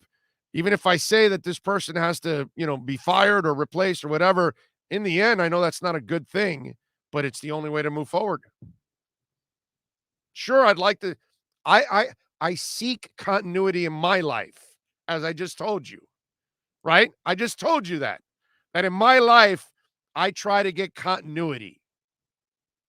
Some people tell me, well, dude, why don't you go back to radio? Some people tell me, whoa, your downloads are incredible, that maybe now Spotify or somebody else wants to buy you in. And I'm like, no, I don't want to do that. I want to get away from corporations. I'm tired of working for corporations. If I can work for myself and work for you, that's what I want to do. Because in the end, I only did radio for myself and for you. That's it. I didn't do it for my bosses or my program directors or anything like that. I did it for us. So if I want continuity in my life, that's why you never see me say change anything with the Miami Heat, because you don't need to change it. Now, you may need to get rid of some players. That's different. When the continuity is good, you stick with it. When the continuity is bad, you don't extend Joe Philbin. You don't keep Field Goal Sperano around. You don't keep Adam. I know what social distancing is all about, Gase. And you don't keep Manny Diaz or Brian Flores. How many people kept saying Manny Diaz is going to come back next year? They should bring him back next year. And I'm like, no, they should fire him. And I've been saying it since year 2. And I had people after year 2 like, what's up with you, bro? Why do you want Manny Diaz fired? Sometimes I would get the Cuban thing. I always laugh at that, The Cuban guy comes at me and says, hey, bro, come on, bro. He's Latin guy. I'm like, bro, I don't give a crap if he's Latin or Jamaican or Japanese or Russian or what. Can he coach? No. Get him out of here, bro. So my gut has led me pretty well for 31 years. I'm gonna stick to my gut. It might fail me, but more often than not, it doesn't. More often than not. Sosa ATW with a little love on the super chat. He says, all these problems go back to one person, Stephen Ross. I really hope we don't keep going through this never-ending loop. Dude, every Dolphin fan feels like you, Sosa. Every Dolphin fan, my brother, feels just like you. Nobody wants to go through this. That's what I just said. George Gonzalez, thank you for some love on the Cash App. for behind the scenes, is there Team Tua versus Team Flo? You mean are you asking like Sean? I don't know. You know what, Sean? Tell us on the mic there. How would you handle the Dolphins? What would you do? Do you stay status quo? Do you get rid of Tua? Do you get rid of Flo? Do you get rid of everybody? What would you do, Sean?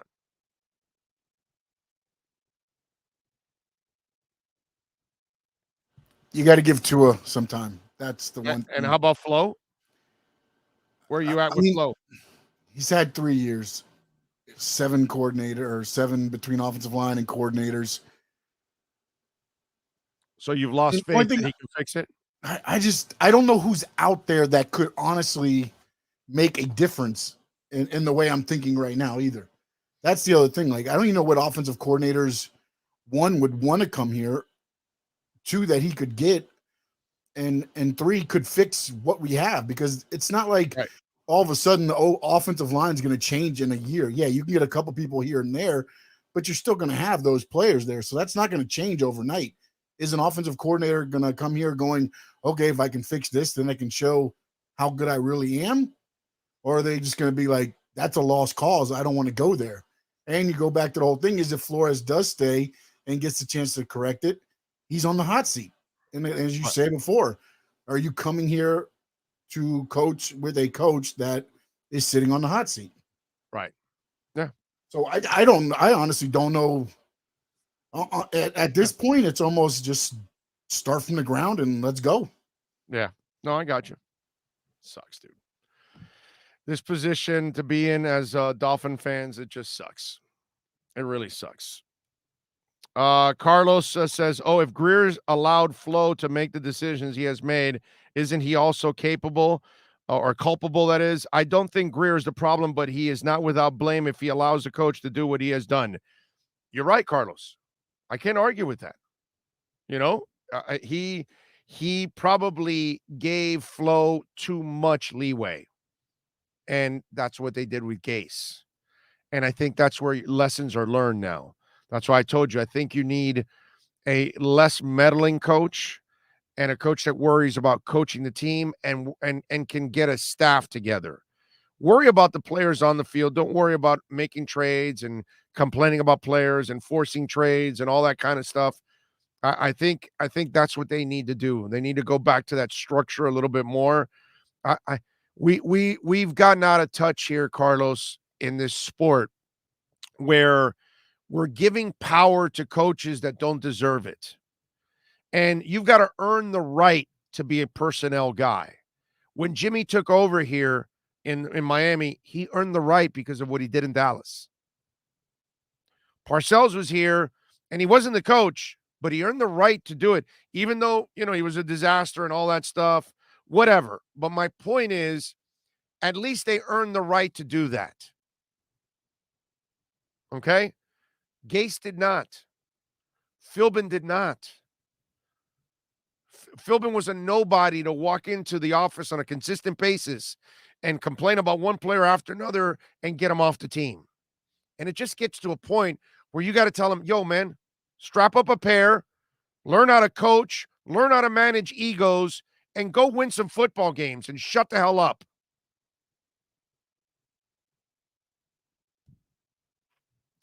I just told you Mike Tomlin had to win with Antonio Brown, Ben Roethlisberger, and Le'Veon Bell. Bill Parcells had to win with Lawrence Taylor on cocaine and getting drunk and coming to practice in handcuffs. You think Shula was getting along? Listen to the Joe Rose stories. I've listened to him for 30 years. You think everybody was a choir boy with Shula? So you got to learn how to, handle everything. And that's what Flo can't do. That's the problem. That's what you have there. And by the way, don't kid yourselves. This team did not improve this year because of one person. mainly, and that's Brian Flores, because all roads lead to Flo. All rivers flow to Brian. Every one of them. He eliminated the veteran coaches on his team. He eliminated the veteran players on his team. He's the guy that had players playing in the wrong positions like Jalen Phillips and then finally changed it. He's the guy that constantly doesn't play players that make plays for him like Mac Hollins and Mike Gesicki. He's the guy that wanted to stick with Jacoby Brissett. He's the guy that scares off Fitzpatrick. He's the guy that scares off Chan Gailey. The Dolphins are in this position mainly because of one person, Brian Flores. He's the guy that didn't even play Jerome Baker in the right position to start the year, and he's the defensive guru. He had him in the middle. When Jerome Baker is an athletic outside guy where you use his speed and athleticism to your advantage, he's not a thumper in the middle. Never has been, never will be. So make no mistake, the main reason why the Dolphins are not in the playoffs, it's because Brian Flores can't build a coaching staff, can't find an offensive coordinator, and he created the Three Stooges to do the offensive coordinators thing. And it was so wrong, he then had to correct it mid-season. That's embarrassing. So don't kid yourselves. This all came down to one guy, and that's Flo. And to stay with Flo is pure insanity. And I know it's not a popular thing to say because a lot of you are going to be stuck in this whole thing and worried about the 7 games. But if you look at the big picture overall in 3 years, he has proven over and over again. Where do you build the confidence, as I told Omar Kelly? And Omar contradicted himself by saying that he doesn't have confidence that he can get it done and find the coaches, but he would give them 1 more year. And where does that make any sense? So that's a question you got to ask yourself. Do you have the confidence that he can find the coaching staff?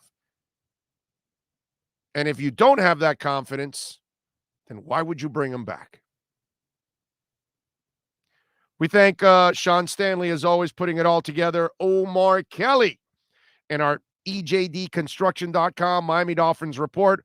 Most of all, we thank all of you out there. Please smash the like button before you go. If you're listening on the podcast, please smash the like button. We will see you tomorrow. Same time, same place, same bat channel. Have a great one. This is the Big O Show. Sports fans love a place with great food, cold drinks, and TVs everywhere. That's why sports fans love Sports Grill and their 7 amazing locations. Check out the Bird Road location at 11481 Southwest 40th Street in the back corner of the West Bird Shopping Center. Sports Grill is also now offering some great employment opportunities. All kinds of positions are now available from kitchen to hosting. Call for more information at 305-485-8845. From wraps to salads to amazingly delicious specialty dishes, Sports Grill is the home to the legendary special grilled wings. Since 1987, Sports Grill, good food, good drink, and good friends. It's the Big O